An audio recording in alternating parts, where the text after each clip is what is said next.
Bonjour et bienvenue dans cette 8ème émission de Pastavox. Je suis Grémont, toujours animateur sur cette émission, et j'ai avec moi Manu qui rigole déjà. Salut, je suis Manu, je suis très heureux d'être là avec de super invités en or massif. Qui sont Lilith de Cormeil. Bonjour. Et Valentin Adam. Bonjour. Et aujourd'hui, on va parler de littérature et d'écrit. Et donc, allez, je propose à l'un de vous de commencer. Alors, qui veut... On fait des signes vers Monsieur Adam. Visiblement, je dois commencer. Qu'est-ce que tu fais dans la vie, Valentin ? Qu'est-ce que tu fais actuellement ? Alors actuellement, je suis à la fac d'Amiens, donc en Master 1. Et à côté de ça, j'écris mon roman. En Master 1 de quoi ? De langue étrangère, en gros, un truc dans le genre. D'accord. Voilà, pas très intéressant, mais bon. Et donc, à côté de ça, j'écris mon bouquin depuis 5 ans. Ça va faire 5 ans cette année. Eh ben, dis donc. Ouais, ça met du temps. Alors vas-y, parle-nous un petit peu de ton bouquin, vite fait, en quelques mots. Alors, c'est un roman de fantasy. Un roman de fantasy, du coup. Je l'ai commencé en 2015, mais j'avais eu l'idée quand j'étais encore au lycée. Je crois que j'avais eu l'idée en 2010. Mais c'était vraiment les balbutiements, quoi. C'était très... Il y avait les gentils, les méchants d'un côté. D'accord. Et du coup, avec le temps, ça a évolué. Et c'est devenu un truc un petit peu plus étoffé et un peu plus mature, je pense. Ouais. Alors on va parler des influences, tout ça, mais est-ce que tu peux donner une ordre d'idée de ce que c'est, puisqu'il n'est pas encore sorti, donc personne ne peut s'imaginer de ce que c'est, mais par rapport à quoi qu'est-ce qui t'a donné envie de faire ça ? Bah, j'avoue, j'ai toujours aimé raconter des histoires. Avant, je faisais beaucoup de courts-métrages. Et ce roman, j'avais vraiment envie de l'écrire, parce que c'était un petit peu l'histoire que j'avais envie de lire, mais je la trouvais pas dans d'autres œuvres. Et du coup, petit à petit, j'ai commencé à ordonner toutes les idées, à créer l'histoire, etc. Et ensuite, c'est venu un peu tout seul, quoi. Avec les influences cinéma, jeux vidéo, écrit, tout ça. Voilà, donc des influences pluridisciplinaires, comme on dit. Exactement. Ok, donc l'objectif de ce projet à long terme ça serait de le publier et surtout de réussir à écrire tous les bouquins qui font suite et qui aussi se passent avant. Enfin, en gros, l'histoire globale. Parce que tu voudrais créer tout un univers, tout un lore. C'est ça, en fait. En gros, c'est un peu comme une toile d'araignée, quoi. Genre là, ça serait plutôt... peut-être, on va dire, le centre. Et en gros, elle va s'étendre, elle va s'étendre, elle va s'étendre. D'accord. Mais du coup, t'envisages combien de livres ? Tu sais pas ? Si, à peu près, j'ai une idée. Enfin, pour la trame principale, donc l'histoire qui est là en train de se faire développer actuellement, ça serait 4 tomes, je pense. D'accord. Et après, il faudrait que je raconte aussi ce qui s'est passé avant, parce que ça impacte l'histoire qui se déroule en ce moment dans le roman. Je pense peut-être 3 tomes aussi avant. Et après, il y a d'autres choses à raconter, mais je sais pas sur quel médium. J'aimerais bien changer de support. Peut-être un transmédia ou... Ouais, c'est ça. Je trouve ça intéressant. Par exemple, je sais pas, faire... Enfin, dans le meilleur des cas, par exemple, imaginons si ça marche ou quoi, genre, je sais pas, de l'animation, des choses comme ça. Ça pourrait être intéressant. Des BD, etc. Mais du coup, t'aimerais d'abord... D'abord, il faut que je fasse le cœur et ensuite pour développer l'univers autour. Et le vendre, forcément, enfin, pour que les gens puissent... Ça serait mieux de pouvoir gagner ma vie avec ça. Et te faire de la notoriété qui... C'est ça. Est-ce que, du coup, alors, petit défi, parce que bon, tout ceci c'est bien joli, mais de quoi ça parle ? C'est là que... rapidement. C'est là que c'est compliqué parce que, justement, en fait, le début du roman est assez mystérieux pour ménager la surprise, mais en gros, l'histoire sans trop spoiler, ça se passe dans un royaume, comment dire, où la magie existe, donc, avec les créatures, tout ça. Et en fait, dans ce royaume, il y a un enchanteur qui va, qui va faire quelque chose d'horrible, qui va amorcer l'histoire, en fait. J'essaie de rester vague parce que j'aime bien, justement, que le début soit très... qu'on comprenne pas forcément où on est et qu'on comprenne pas non plus qui sont les personnages. T'inquiète pas, il y aura que 50 personnes qui vont écouter l'émission. Donc... Mais en gros, c'est ça. C'est pour vraiment aller un petit peu plus dans le spoil. Le roi actuel meurt. Il est assassiné par un ennemi du royaume. Et sa mort va provoquer tout un tas d'événements qui vont conduire sur un gros bouleversement niveau politique et niveau histoire. Pour être un petit peu plus mystérieux en restant... Donc ça parle de société, de politique... C'est ça, il y a de la politique, il y a un peu de tout en fait, de l'amour, de la baston. Oui aussi, et du gore, et de l'horreur, mélanger un petit peu tout, essayer de faire une œuvre qui soit pas trop lisse, pas trop manichéenne surtout. Ouais. Alors nous on peut en parler vite fait puisqu'on a lu les 9 premiers chapitres que tu nous as gentiment envoyés. Les 10 premiers chapitres. Les 10 premiers, oui. Du coup tu aimes mettre beaucoup de personnages, mais tu aimes aussi les mettre pour justement qu'ils vivent quelque chose. Donc dès qu'il y a un personnage secondaire, il se passe quelque chose vraiment un peu avec. C'est pas juste des plantes vertes, il faut qu'ils servent l'intrigue, sinon ils servent à rien en fait. Ouais. Ça rejoint un petit peu la formation que j'avais eue en cinéma, en fait. J'avais fait une formation il y a 2 ans, et on avait des leçons de scénario, justement, et en gros, mon professeur, il m'avait dit... si tu mets une information ou si tu mets un personnage, il faut qu'il serve. Ça ne soit pas juste parce qu'il est là, parce que tu savais pas quoi faire d'autre, en gros. Genre, faut vraiment que tous les chapitres soient des chaînons, en fait, qui forment à la fin une grande chaîne, mais il faut que ce soit solide, quoi. Pas que ce soit des intrigues qui ne servent à rien, quoi. Donc c'est assez épuré aussi, et c'est peut-être aussi pour ça que ça va assez droit vers le but, l'intrigue, en fait. Ok. Donc, je pense que t'as bien... Voilà. Est-ce que tu veux rajouter d'autres détails ? J'avais peut-être une question subsidiaire par rapport à, du coup tu expliquais que tu voulais pas quelque chose de lisse, tu voulais quelque chose du coup est-ce que tu as un public vraiment visé ou justement t'écris en fait non comme justement ça enfin de ce que j'ai pu en voir en le faisant lire aux gens de mon entourage, j'ai vraiment sélectionné des profils assez différents, donc les personnes qui lisent de la fantasy, d'autres qui n'aiment pas ça, d'autres qui n'en lisent pas, d'autres qui sont vraiment qui n'aiment pas la lecture même. Et ce qui est bien, et je pense que c'est une des forces du roman du coup, c'est que ça semble parler à vraiment un public assez large, pas juste les férus de fantasy. Donc je pense que c'est un bon point. Après au niveau de l'âge aussi... l'âge, ouais. Parce que j'ai commencé à le lire, en fait, et assez rapidement, on fait ah oui d'accord, en fait c'est pas vraiment pour les enfants. Je pense que c'est jeune adulte. Voilà. Oui, il y a un langage assez cru. Assez cru, il y a des choses assez horribles qui se passent. Bah, Je pense qu'adolescent ça passe encore. Mais... Adolescent, ouais. Je pense que c'est pas vraiment de la dark fantasy, parce que c'est pas non plus au niveau par exemple de Berserk, si vous connaissez le manga, ce qui est vraiment assez cru, très violent et très rude, mais il y a quand même des moments où ça s'approche un petit peu de ça, c'est pas juste fantasy du coup. Ouais, t'effleures un peu la chose, parce que la violence t'as envie d'en parler un petit peu, mais t'es pas du gore porn quoi. C'est ça, non, mais il y a des moments qui sont assez durs, surtout dans la suite, dans la partie 2, qui sont un peu plus crus, pour mettre vraiment les personnages face à des situations traumatisantes ou... Même traumatiser le lecteur, parce qu'au final, du coup, il peut avoir de l'empathie pour le personnage plutôt. C'est ça que l'univers en lui-même est assez sombre. C'est un pays quand même où l'esclavage est toléré. C'est ça. Où effectivement, il y a un point de vue géopolitique, le roi est. Et ce qui peut être intéressant. Dictateur. Enfin, c'est pas vraiment, non, mais ce qui est intéressant, enfin, ce que je veux surtout développer. Une sorte de contrôle un peu. Après, oui, c'est un royaume qui est assez contrôlé, parce que justement, l'autorité en place, elle est vraiment bien ancrée, mais surtout, ce que j'aime bien et ce qui est plus développé du coup dans les chapitres suivants, c'est que même si tu penses que un personnage fait partie des gentils entre guillemets, il peut être quand même ambivalent, voire même ceux qui sont censés garantir l'ordre, ils sont tout aussi corrompus ou horribles que les gens qui combattent justement. Ouais. Évidemment, est-ce que l'autorité est-ce qu'elle est légitime ou pas Bah voilà, c'est ça, qui est un petit peu questionné aussi dans le roman. On le Moi voit du coup j'avais une question aussi à te poser. Oui, est-ce que derrière, du coup, il y a des revendications politiques qui peuvent peut-être, je sais pas, refléter certains aspects de notre société Ah oui et non, après, c'est pas une œuvre politique, foncièrement, mais c'est un petit peu aussi, peut-être mes pensées sur la société ou sur comment je vois certaines choses. Après, sans être vraiment très à fond là-dessus, mais c'est des réflexions aussi sur la vie, sur comment on fait pour survivre, les choix qu'on doit prendre. Est-ce qu'on doit forcément écouter une autorité qui nous dit que c'est ce qui est le mieux pour nous ? Aussi la religion aussi, qui est assez critiquée dedans. Quelle œuvre subversive. Ouah, attention, la télévision le déteste. Ok, je pense que... Si tu voulais rajouter quelque chose sur ton roman ? Achetez-le quand il sera sorti. D'accord. Voilà. C'est un bon conseil, je pense.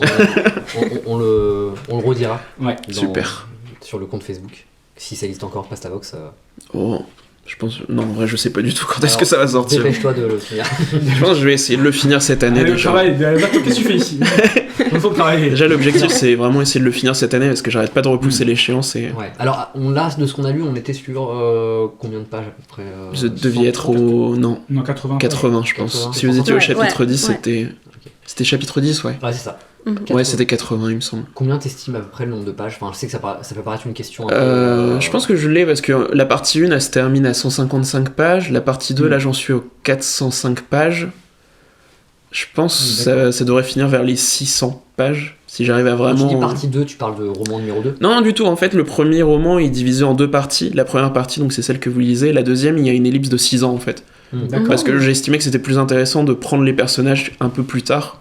En gros, il va y avoir certains événements. Et ça aurait pas été du tout intéressant ou même pertinent de prendre tout de suite la suite. Il fallait leur donner un petit peu de temps pour qu'ils échangeaient justement, et faire des comparaisons entre leur avant et leur après. D'accord, ouais. L'évolution, t'as travaillé sur l'évolution. C'est ça, ouais, c'est assez important, justement, l'évolution des personnages. Faire des échos à ce qu'ils étaient avant, ce qu'ils sont devenus, pourquoi ils sont devenus comme ça et tout. Un peu casser l'image du héros, de l'héroïne, tout ça. Ok, ouais. Ouais, t'as envie de rendre des personnages humains, en fait, pas juste avoir des archétypes. Montrer les facettes, c'est ça. Un petit peu de ce que tout le monde Ni blanc, ni noir, genre gris. Très bien. Voilà. Ça me semble bien de conclure là-dessus sur ton jeu. C'est pas plus. Merci. À toi, Lily. Enchantée, moi je suis Lily. Donc à côté d'un emploi assez prenant, j'écris depuis plusieurs années. Et là, depuis quelques mois, je me suis lancée sur la publication en ligne de certaines nouvelles et d'un poème. Donc voilà, j'écris principalement des nouvelles parce que j'aime bien ce format et j'essaye un maximum de faire passer des messages qui me tiennent à cœur. D'accord. Parce que il y a certaines choses qui me mettent en colère et j'aime bien exprimer cette colère de manière intelligente. Voilà. Donc j'essaye... L'art médiateur de messages. Voilà, donc j'aime cette littérature qui s'exprime voilà, avec force et donc j'essaye de faire ça dans ce que j'écris. Donc les poèmes, j'en ai écrit quelques-uns. Il y en a un seul qui est en ligne, qui s'appelle Non-lieu. Et oui, écrire un poème, c'est assez particulier. Je sais pas, c'est comme une espèce de magie qui s'opère. Donc, les mots qui s'assemblent un peu au hasard. Je cherche pas à écrire des sonnets comme au temps de la Pléiade, ou voilà, des choses très, très formelles. Voilà, j'essaye d'écrire comme ça me vient, et en même temps, j'essaye d'écrire des choses qui me ressemblent. Ouais, d'être sincère avec toi-même. Voilà, d'être sincère avec moi, et oui, voilà, donc ça c'est la première étape, écrire des choses qui me ressemblent, et ensuite j'essaye de voir si ça plaît aux gens que j'aime. Aussi de les toucher. Voilà, de les toucher, de voir est-ce que ça provoque des choses, est-ce que... Peut-être aussi éveiller les consciences aussi de gens... oui, voilà, oui. Ouais, donc c'est principalement féministe, ce que j'écris, puisque j'ai 28 ans, j'ai la chance d'être une femme autonome, indépendante, libre, que ce soit sur le plan intellectuel ou financier, donc voilà. J'essaye de voilà, C'est vrai que le poème était vraiment bien. Enfin, après, moi, niveau poème, je suis pas vraiment expert et je saurais pas en écrire, mais je l'avais trouvé vraiment bien. Au niveau du sous-texte et tout, c'était vraiment, bien. On a échangé un petit peu les écrits des uns des autres pour justement que tout le monde puisse apporter un petit peu ses ressentis. C'est ça. Le travail. Mais c'est vrai que comme tu disais, c'est peut-être que s'émanciper un peu de la forme, peut-être permettre de se concentrer mieux sur le fond. Oui. Un truc et oui. Vraiment, je pense que je serais pas capable de toute façon d'écrire de façon trop guidée. Donc voilà, au niveau de la poésie, je me suis un peu lâchée quand j'ai découvert le travail de Robert Desnos. Vous voyez ? Alors moi je ne le vois pas. Donc c'était un écrivain résistant. Donc il a participé au mouvement surréaliste. Et ensuite il s'est vachement détaché de ça. Et c'est un poète qui s'est détaché du mouvement surréaliste, qui s'est émancipé, qui a créé en quelque sorte sa propre poésie. Donc j'aime ce côté un peu... Bon voilà, j'écris ce que j'aime. Si tout le monde n'aime pas, eh bien tant pis. Très bien. Peut-être que j'aimerais, parce que j'ai lu pas mal de poésie surréaliste, notamment Paul Éluard, et ça m'a pas trop touché en fait. Donc, non mais franchement, oui. En plus, Robert Desnos, il a écrit aussi quand il était résistant, donc il a écrit des poèmes un peu codés. D'accord. Donc, des poèmes un peu codés qui appelaient à entrer en résistance, qui disaient ne soyez pas dupes, voilà, il se passe des choses et il faut agir. D'accord. Alors ça, un poème très très connu, qu'on apprend beaucoup aux enfants, c'est le poème La fourmi. Une fourmi de 18 mètres avec un chapeau sur la tête, ça n'existe pas. Ça vous dit quelque chose ? Donc, on le chante aussi beaucoup. Et donc, la légende raconte que ce poème était secrètement un appel aussi à la résistance et montrer que, donc, cette phrase qui revient « ça n'existe pas », ben oui, voilà. La déportation, ça existe, il faut y croire et il faut lutter. D'accord. Et ça, c'est très c'est- intéressant parce que la Mhm. poésie, c'est un art très synthétique Oui. Mhm. et peut-être celui qu'on voit le moins dans, Mhm. dans tout, enfin, comment dire, dans tout ce qui est populaire, on va dire. Et ça a quand même sa force en fait. Oui. C'est vrai Mhm. que ton poème non-lieu, c'est vrai que c'est comme un coup de poing, hein, finalement. Ouais. Ah, oh. Quand tu le lis, Voilà. Mm. Bah, C'est c'est les vrai. tripes qui parlent. Oui, c'est vrai. je sais pas combien t'as de mots. mais, J'étais en colère quand je l'ai t'as- écrit. T'as et- 16 mots, je crois. Et dans oui, ça le se truc, sent et- justement la colère Ouais, mhm. dans le poème. Ouais. Non, c'était bien, c'était percutant. Et j'aime bien aussi, oui, c'est ce qu'on retrouve aussi chez Desnos, c'est ce côté. On utilise des mots et ces mots ont des sens doubles. Donc non-lieu, donc voilà, il y a ce côté juridique. Et puis aussi le fait que voilà, c'est pas parce qu'une fille se balade dans telle rue que ça explique le viol, que ça explique l'agression, que.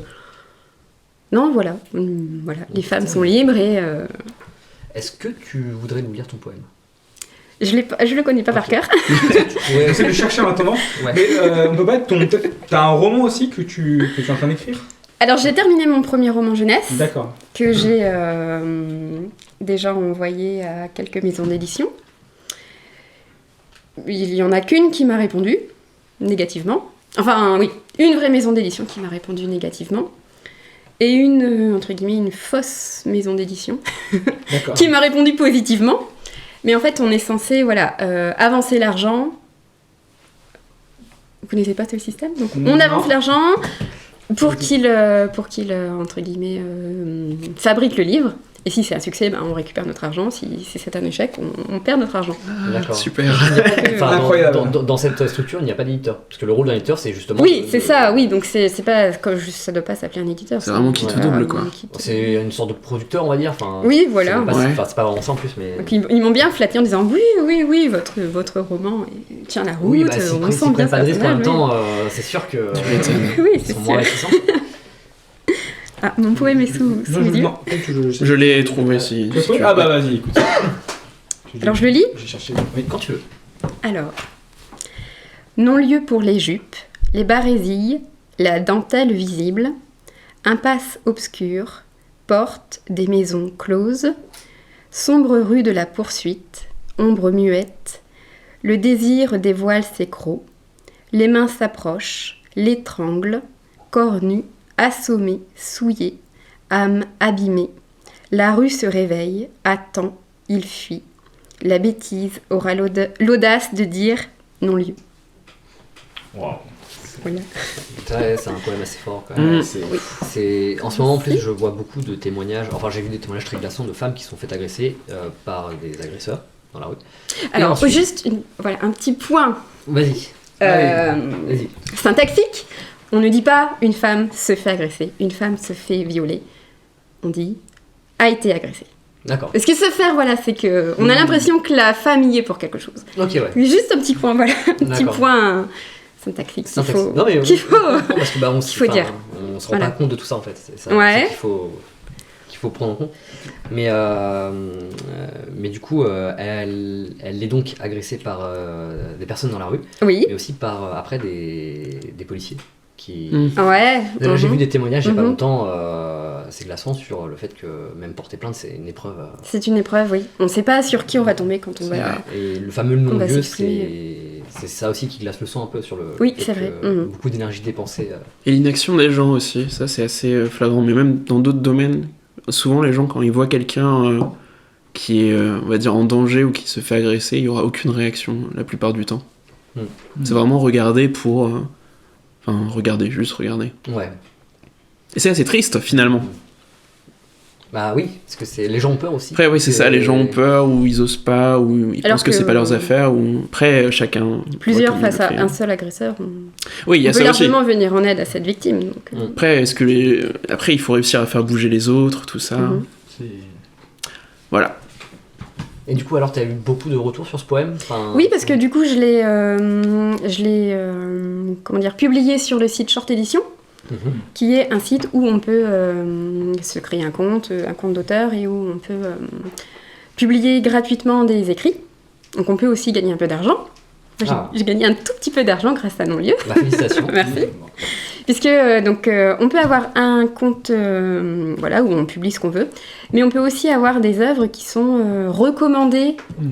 par la structure Et donc, quand nos œuvres sont recommandées, elles sont mises en avant, etc. Donc là, on touche des petits droits d'auteur. D'accord. Comment ça se passe au niveau de... Comment ça pourrait s'appeler ? Est-ce que en gros, si tu publies ton texte sur ce site, le texte leur appartient ou ça reste le tien Ça dépend. Si tu leur soumets ton texte Ouais. et qu'ils te répondent en disant que ton texte leur plaît et qu'ils veulent, entre guillemets, faire leur pub avec ton texte, là, du coup, tu acceptes de leur céder pour une période, je crois, une période de 18 mois, je crois. Ok, Donc d'accord. s'ils exploitent ton texte et que ton texte, par exemple, gagne un prix, Ouais. moi ça a été le cas pour Non-Lieu, tu gagnes une petite somme d'argent et donc pour 6 mois, pour ces 18 mois, 18 mois, ouais. voilà, ton texte leur appartient, Ok. entre guillemets. Parce que j'ai quelques nouvelles, mais j'ai jamais trouvé d'endroit pour les exposer. Et j'ai toujours peur par exemple, en les mettant sur un site, de plus avoir les droits dessus ensuite. Ouais. Non, là c'est plutôt bienveillant comme site. Et en plus, t'as des retours d'auteurs Ok. qui, voilà. C'est une communauté de gens comme vous, en fait. Voilà, une communauté de gens qui écrivent et qui, Peut-être m'y intéresser alors. Alors, qui se lisent entre eux, qui partagent. C'est- Ok. alors du coup, on reprécisera à la toute fin de l'émission, mais donc Lily, tu as un compte et on le mettra en description. D'accord. Voilà, quand même, que Ok. les gens puissent aussi lire un petit peu tout le reste, puisqu'on va pas lire tous tes écrits à l'oral ici. D'accord. Moi, il n'y en a pas tant que ça. Hein. Oui, mais on va en parler. Mais du coup, oui, là, donc on va mettre ce lien. Et toi, Valentin, si ça t'intéresse, à partir de là, on pourrait mettre un lien. Si Je vais regarder du coup, parce que j'avais écrit une nouvelle, c'était il y a 4 mois, je crois, pour un concours. Et c'était une nouvelle du coup qui se passait dans l'univers du roman. Donc voilà, ça Ok. pourrait peut-être être sympa. Je crois qu'elle faisait 2 pages, un truc comme ça. Ok. Voilà. Ça peut toujours être intéressant d'avoir des retours. donc du coup, alors ça c'est intéressant Lily, parce que tu bosses du coup sur 3 formats d'écriture, donc Oui. qui sont la poésie, le roman et la nouvelle. Voilà. Donc là on a déjà parlé un peu de poésie. Mhm. Tu écris aussi 3 nouvelles disponibles sur Short Edition. Oui. Et du coup, est-ce que tu peux me parler un petit peu de l'exercice d'écrire des nouvelles, parce que c'est pas le même exactement d'écrire des romans.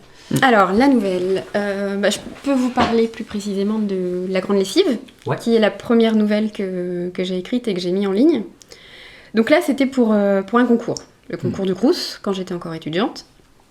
Concours que tu as gagné. J'ai gagné la 2e place. Wow, Bravo. bien joué. Et donc, il y avait un thème. Le thème, c'était Nuit blanche.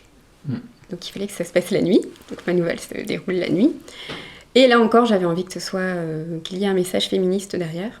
Donc, c'est une jeune femme qui travaille dans une maison d'hôte. Et puis, son patron, un peu pervers, vient la voir. Et puis, il a une punition bien méritée. Donc je voulais que ce soit en même temps, je voulais pas que ce soit pathétique, parce que j'aime pas lire ce qui est pathétique. Ouais. Je voulais que ce soit fort, mais voilà, qu'il y ait une espèce de chute qui fasse bien rigoler, puis qu'on se dise, un peu malicieux, c'est bien fait pour ce allez, gros ouais, salaud, c'est ça. voilà. Ouais. C'est vrai qu'on retrouve, je me permets de dire un petit peu on en a parlé un petit peu, et il y a un mélange un petit peu de suspense tension, mais aussi d'humour. Oui, qui permet de- oui, c'est ouais. vrai. J'aime bien casser avec un petit peu d'humour, un petit côté, oui. Je lis beaucoup Roald Dahl, du coup j'aime bien quand ça casse un peu. Ouais. Roald Dahl, qui n'a pas lu Roald Dahl étant... Je sais pas. Personne. Et donc, quand j'ai écrit cette nouvelle, à l'époque, je regardais beaucoup la série Breaking Bad. Et donc, Très bonne série. il y a des petits, je pense, des petits éléments qu'on peut rapprocher du fameux fusil de Tchekhov. Est-ce que c'est le fait de mettre des éléments qui sont hyper importants. Et donc, c'est en regardant un épisode de Breaking Bad que je me suis dit, je veux faire ça avec ma nouvelle. Je veux qu'il y ait un élément au début qui soit crucial et qu'on retrouve à la fin, que ce soit la chute. Et donc là, ce petit élément, c'est un pot de vernis, un vernis à bois, qu'on voit tout au début de la nouvelle. Donc on se dit juste, voilà, il y a un pot de vernis à bois avec un pinceau, voilà, on s'en fiche complètement. Et donc, en fait, c'est un élément crucial, puisqu'à la fin, ce gros vilain de Monsieur Racouché, c'est le nom du personnage méchant, monte des escaliers qui ont été peinturlurés avec ce vernis à bois, et il se casse la gueule, et puis voilà, il se fait mal au gros orteil. Et voilà, c'est censé être très rigolo. Oui, c'est un Ouais. Des sortes de punitions un peu. Ouais. Tu le ridiculises aussi. Voilà, je cherche vraiment à le ridiculiser. Il est à moitié à poil. Il est à moitié à poil parce que voilà, c'est ça, il pensait il pensait que Judith allait faire l'amour avec lui en fait. Et il s'éclate par terre. Alors qu'elle se demande juste, alors je cite carrément un Mhm. truc qui m'a fait rire, c'est qui porte des slips encore de Oui, voilà. D'ailleurs, c'est rigolo puisque il y a certains lecteurs qui ont bien rigolé puisque eux-mêmes portaient des slips. Oui, il y en a encore. Ça existe. Ça existe encore. Du coup, ouais, c'est cette nouvelle que tu mets plus en avant sur ton site ou c'est... Il y a une nouvelle, t'as une nouvelle préférée? Bah, j'aime bien celle-là. Ouais. Quand je la relis, ouais. C'est la plus longue, hein, je crois. Hein, il me semble. Oui. Mhm. Ouais. Et du coup, comme c'est celle qui a gagné le concours, qui était peut-être ta première, t'as Oui. beaucoup d'attachement. Disons que les autres, oui, je sais pas. Elles sont peut-être plus destinées aux enfants, plus dans un petit côté fantastique. Ouais, c'est vrai qu'il y a un petit côté jeunesse. T'as essayé d'autres trucs aussi J'ai essayé d'autres trucs. Mm. Comme mon roman, le roman qui s'appelle Perdu de vue, que j'ai écrit récemment, est destiné à la jeunesse. Oui, j'ai essayé aussi d'écrire des choses courtes. On en parlera un petit peu après du roman, on va finir sur une nouvelle. Ok. Mais est-ce que c'est plus dur d'écrire un roman ou une nouvelle? Selon toi, enfin, c'est quoi que tu préfères et que... Moi, je trouve plus facile d'écrire une nouvelle, puisqu'on a une vue d'ensemble et voilà, on a un objectif. On se dit qu'il faut que ce soit efficace, il faut qu'il y ait une chute, il faut qu'il y ait une espèce de retournement de situation, il faut qu'il y ait quelque chose qui ait un élément qui fasse un effet de surprise. Donc c'est plus court à écrire, mais voilà, il faut que ce soit bien écrit, il faut que ce soit cohérent, voilà. Un roman, il faut voir plus d'éléments, il faut voir plus grand, il faut réussir à se projeter plus loin, et là aussi il faut créer des effets de surprise, mais du coup il faut en créer plus. Il faut pas que le lecteur ait le temps de s'ennuyer, donc je pense que c'est plus compliqué. Enfin, Là, j'ai une question qui me vient à vous deux, quand tu parles de ça. Quand vous écrivez un roman ou une nouvelle, vous avez déjà tout en tête? Ou il y a des trucs qui vous viennent un peu au fur et à mesure et que vous rajoutez? Ou que vous improvisez par moments? Moi, j'ai l'impression que quand je pars, j'ai l'impression que j'ai tout en tête. Ouais. Mais au final, il y a des éléments qui me surprennent moi-même. Mes personnages peuvent eux-mêmes me surprendre. Et puis, je peux faire lire quelque chose à un ami, et puis il me dit... c'est ce qui s'est passé d'ailleurs pour La Grande Lessive. Ah ouais, là c'est un peu mou, enfin voilà, on a l'impression que c'est pas fini. Et moi-même je sens quand c'est pas... Voilà, il y a une espèce de sentiment, donc non, c'est pas...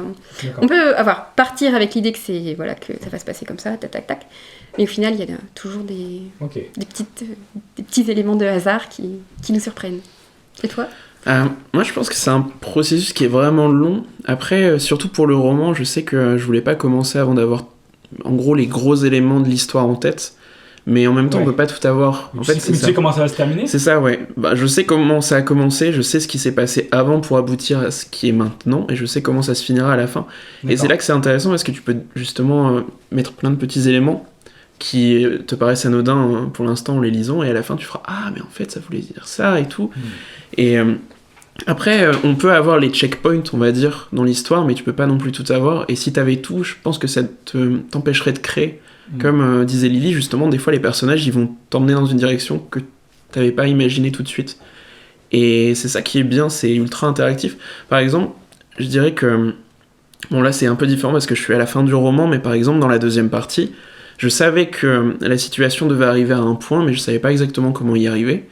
Et ça s'est fait naturellement en fait. À force d'écrire, tu vois à peu près où tu dois aller, tu sais ce que veulent faire tes personnages sans les trahir en fait. C'est ça qui est assez compliqué aussi. Faut pas que ton personnage d'un seul coup il se dise « Ah bah je vais aller là parce que je dois aller là pour l'histoire ».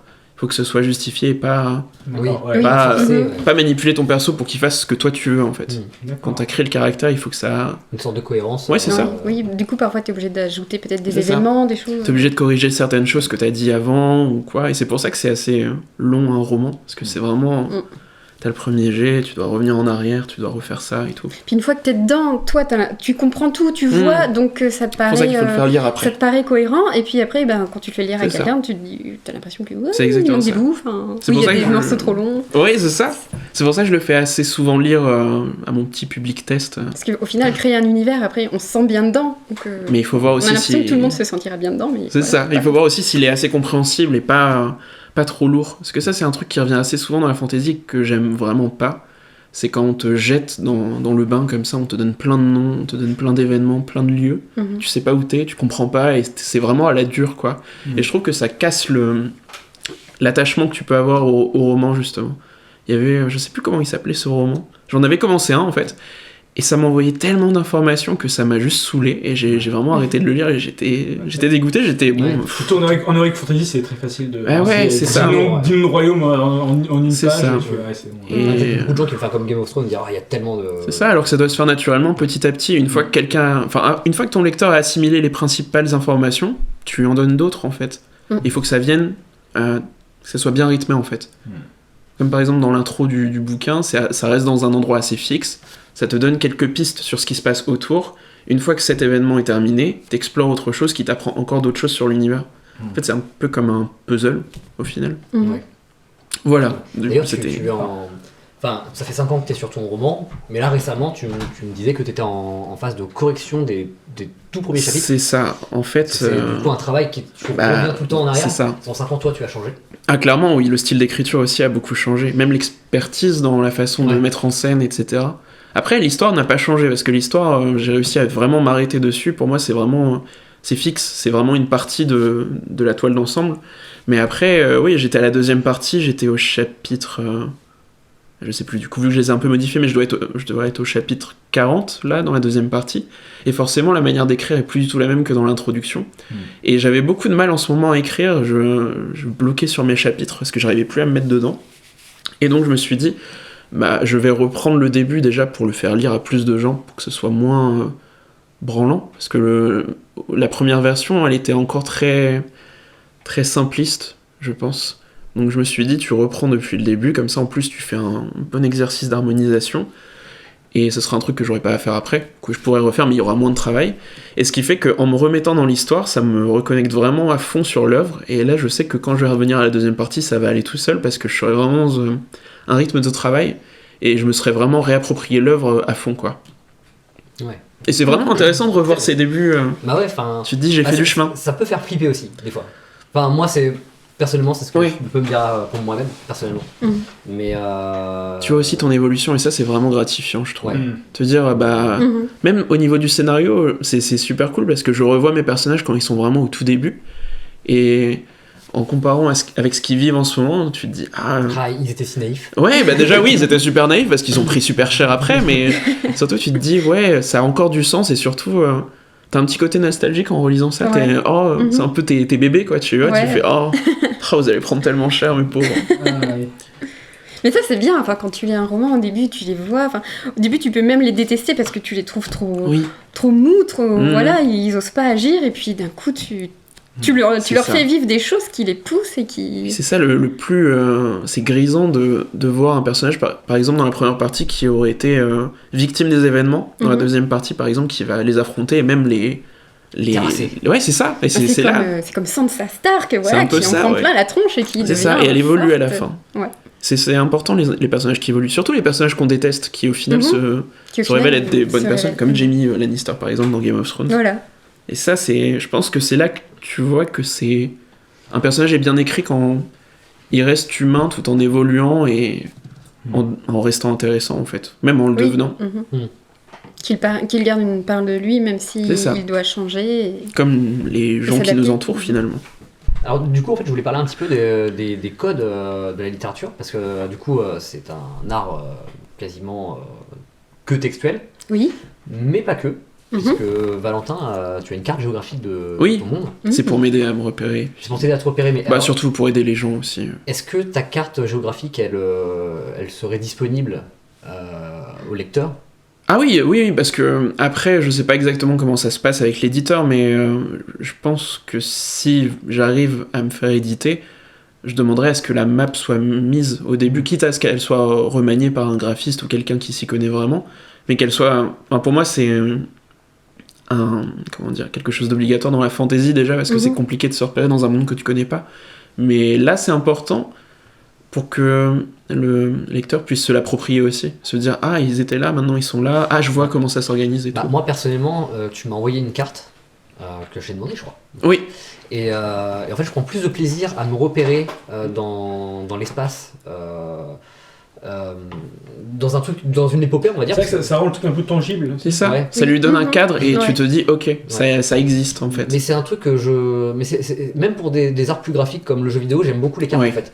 C'est C'est ultra important. Si la carte elle est vide, si le reste est bien, le gameplay, le scénario est bien, mais la carte elle est vide, ça va m'ennuyer un peu. C'est ça. Parce que j'ai Exactement. besoin de plus d'interaction. Besoin de Bah, ça t'ancre dans le monde en fait. Tu te dis, c'est tangible, ça Et existe. je veux que ce monde soit. Faut que j'y croie. Faut que j'y croie aussi. C'est ça. Oui, et puis quand t'écris, tu vois, Oui. vois. Donc parfois, tu peux même expliquer des choses un peu compliquées. Enfin, par exemple, moi, en ce moment, je lis La passe miroir de Christelle Dabos. Je crois que j'avais vu la couverture, elle avait l'air super jolie. Et vraiment, l'espace dans son roman est très très cassé. Donc il y a vraiment des choses qui ne sont pas cohérentes. Donc le fait d'avoir des images qui te permettent de comprendre ça, cette espèce d'espace qui est cassé, Oui, ça te permet vraiment de Ça t'aide mieux de- voir. Ouais. à te mettre dedans. Donc je en pense que plus. c'est vraiment important, oui, de Mm. voir, même d'avoir des cartes ou même un petit dictionnaire pour comprendre s'il y a Ouais. des langues un peu inventées, des choses Après, comme j'avoue ça. aussi, cette carte m'avait beaucoup aidé parce qu'avec des amis, il y a 1 an, il me semble, on avait fait un jeu de rôle. Et en fait, c'était la première fois qu'on faisait un jeu de rôle. Et je l'avais mis donc, dans l'univers de mon roman 30 ans avant les événements qui sont dépeints dans le premier tome. Et donc, je m'étais dit, fais une carte pour qu'ils puissent se repérer. Parce que du coup, j'avais aussi fait les cartes de certaines villes qu'ils avaient visitées, des régions, etc. Et ça m'avait bien aidé parce qu'en fait, outre la carte, ça m'avait obligé à développer des éléments de l'univers que j'avais pas forcément mentionné tout de suite. Et ça a rendu l'univers plus vivant et ça m'a permis d'enrichir le premier tome. Ouais. Alors, ça me fait penser à une citation de Alan Moore, grand scénariste de bande dessinée, donc qui a fait Watchmen, V pour Vendetta, tout ça. Et il avait expliqué dans une interview que tu dois tout connaître de ton monde, même si tu ne le mets pas dans Ouais. ton œuvre. Parce que si on te pose la question, Oui. tu dois savoir y C'est répondre. ça, Et du coup, je pense que c'est une bonne chose aussi d'avoir une carte pour voir aussi les limites clairement. géographiques de ce qui existe en fait, vraiment. C'est ça que dans ta carte, t'as des pays, t'as des petites îles, je sais pas où, à Ah l'autre oui. bout du Ouais, monde. c'est ça. Moi, je suis pressé qu'ils y aillent, tu vois. Et Peut-être qu'ils y vont pas. ça se trouve, personne n'y ira jamais. Oui. Oui, Mais toi, ouais, c'est c'est ça. Mais toi, tu sais. Oui, parce que ça a eu une importance historique à un moment donné dans l'histoire qui s'est passée avant ou Ouais, qui mais se est-ce passera que après. tout c'est a une ça. importance dans ta carte? Peut-être pas, tu vois. Il y a après, des cons, c'est plutôt une base, ouais. Après, tout n'est pas important, forcément. C'est un petit peu aussi, comment dire... qui disait ça? Je crois que c'était George R. R. Martin, il me semble. Il avait dit qu'en gros... Ou alors c'était peut-être Tolkien, mais en gros, il disait que le roman, c'était le pic de l'iceberg, et qu'en fait, tout ce qui était en dessous, dans l'eau, il fallait aussi le développer, parce que c'était tout ce qui faisait ton monde, en fait. Ouais. Et oui, je crois que c'était George R. R. Martin qui avait dit que lui, contrairement à Tolkien, il n'avait pas commencé par la base de l'iceberg, il avait commencé par la pointe et ensuite il créé tout le reste en fait à partir de là. Mais ouais, c'est ultra important quand tu fais un univers pour que ce soit cohérent et que même que ce soit pas que tu te retrouves pas dans 20 ans à écrire ce qui s'est passé avant et faire n'importe quoi avec quoi. Oui, Oui. voilà, par manque de cohérence, parce que des fois les gens, Comme les auteurs oublient leur propre certains personne. Oui, c'est trucs ça. ou certaines suites qui sont sorties il y a pas très longtemps. Voilà. Ah, voilà. Et voilà, des films à gros budget qui... Ou alors même des par exemple des films qui sont pas forcément très qui respectent pas forcément trop l'univers qu'ils avaient dépeint avant quoi. Comme Highlander 2. Oui, ou alors comme Très simple. les animaux fantastiques aussi, c'était pas enfin J'ai pas vu. c'était pas foufou. Le deuxième était pas foufou. J'aurais pu. Bah c'était enfin on sent qu'elle sait pas trop ce qu'elle fait quoi. J.K. Rowling. Enfin, c'est l'impression que j'ai en tout cas. Je sais pas Ah ouais si tu Et j'ai pas vu le deuxième. Bah, après le problème c'est que c'est difficile de juger aussi parce que depuis On sait pas à quel point. depuis 5 ans en fait sur Twitter elle arrête pas de balancer des infos sur son livre qu'elle n'avait pas mis de base Ouais, en fait. des tweets canons. Et c'est assez spécial quoi. Par exemple te dire que les sorciers jusqu'au XVIe siècle ils chiaient par terre parce qu'ils avaient pas de toilette. À quoi ça nous sert de savoir ça tu vois. Et pourquoi tu nous dis ça maintenant? Voilà. Et tout le monde le sait maintenant grâce à toi. Et oui voilà. Et je trouve ça dommage justement de pas mettre les éléments que tu veux développer dans ton livre au lieu d'ensuite les mettre sur Twitter en mode ah mais j'avais pensé à tout, regardez comme je suis. Ou même de pas émis en fait. Oui voilà, Comme tu laisse dis, un peu de mystère. La partie immergée de la vie. C'est ça. Mais j'aime pas les détails qui sortent après une œuvre pour te dire non mais en fait c'était comme ça, c'est pas comme ça que je l'avais écrit mais en fait en vrai c'est comme ça parce que j'y avais pas pensé mais vous inquiétez pas j'avais tout en tête et tout. Ouais. Et je trouve ça très hypocrite parce que ça veut dire que t'as pas fait ton boulot de base en fait. Et qu'après t'essaies de te rattraper et que ça marche pas et ça bousille ton univers et t'as plein de fans, plein de gens pour qui ça comptait, qui se sentent trahis quoi. Ouais, qui pensaient que c'était clair pour elle C'est ça. et qu'en fait au final non. les fans qui voient les failles effectivement peuvent C'est se ça. sentir un peu... Après, je trouve que le danger de vouloir avant, voilà, si on veut partir vraiment de cet iceberg, si on veut vraiment tout construire avant, ça peut être dangereux dans le sens où ça peut nous donner envie, ça peut tenter de faire dévier l'intrigue. Ouais, clairement. Ah, j'ai créé ça, c'est dommage de pas en parler. Même ça peut te figer en fait, tout simplement. Ouais, ça peut te figer, donc partir de partir de la pointe, comme et disait puis Georges R. Martin. C'est ce que j'ai expliques les choses si besoin. Ouais, donc, voilà. c'est ça.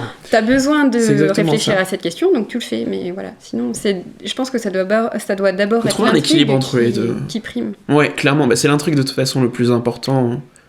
Bon, de mon point de vue, en tout cas, l'intrigue, ce sera toujours le plus important parce que c'est ce qui fait le cœur de l'histoire, en fait. C'est ce qui te marque, c'est ce qui restera après. Et le décor est là pour cadrer justement un peu. Oui, c'est ça. Ouais, c'est ça. Du coup, là, on a parlé un peu de cartes. Mais est-ce que vous utilisez d'autres codes hors textuel dans vos écrits? Je pose la question à tous les deux, du coup. C'est-à-dire...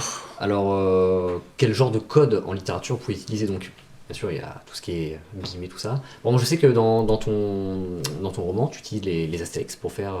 pour changer le point de vue, ouais. D'accord. Donc, ça, c'est un code... Après, je sais pas exactement si c'est correct ou quoi. J'avoue, niveau mise en page, j'ai pas trop réfléchi. Moi, j'ai étudié un peu la nouvelle en fac d'anglais et de littérature, et c'est vrai que... Au final, je sais même pas s'il y a vraiment... Est-ce qu'il y a un code précis? Je crois pas, hein. Bah, en fait, il faut que ce soit cohérent avec ce que tu commences à faire. C'est ça. Mais tu en fais ce que tu veux. Ça peut être une ellipse, ça peut être...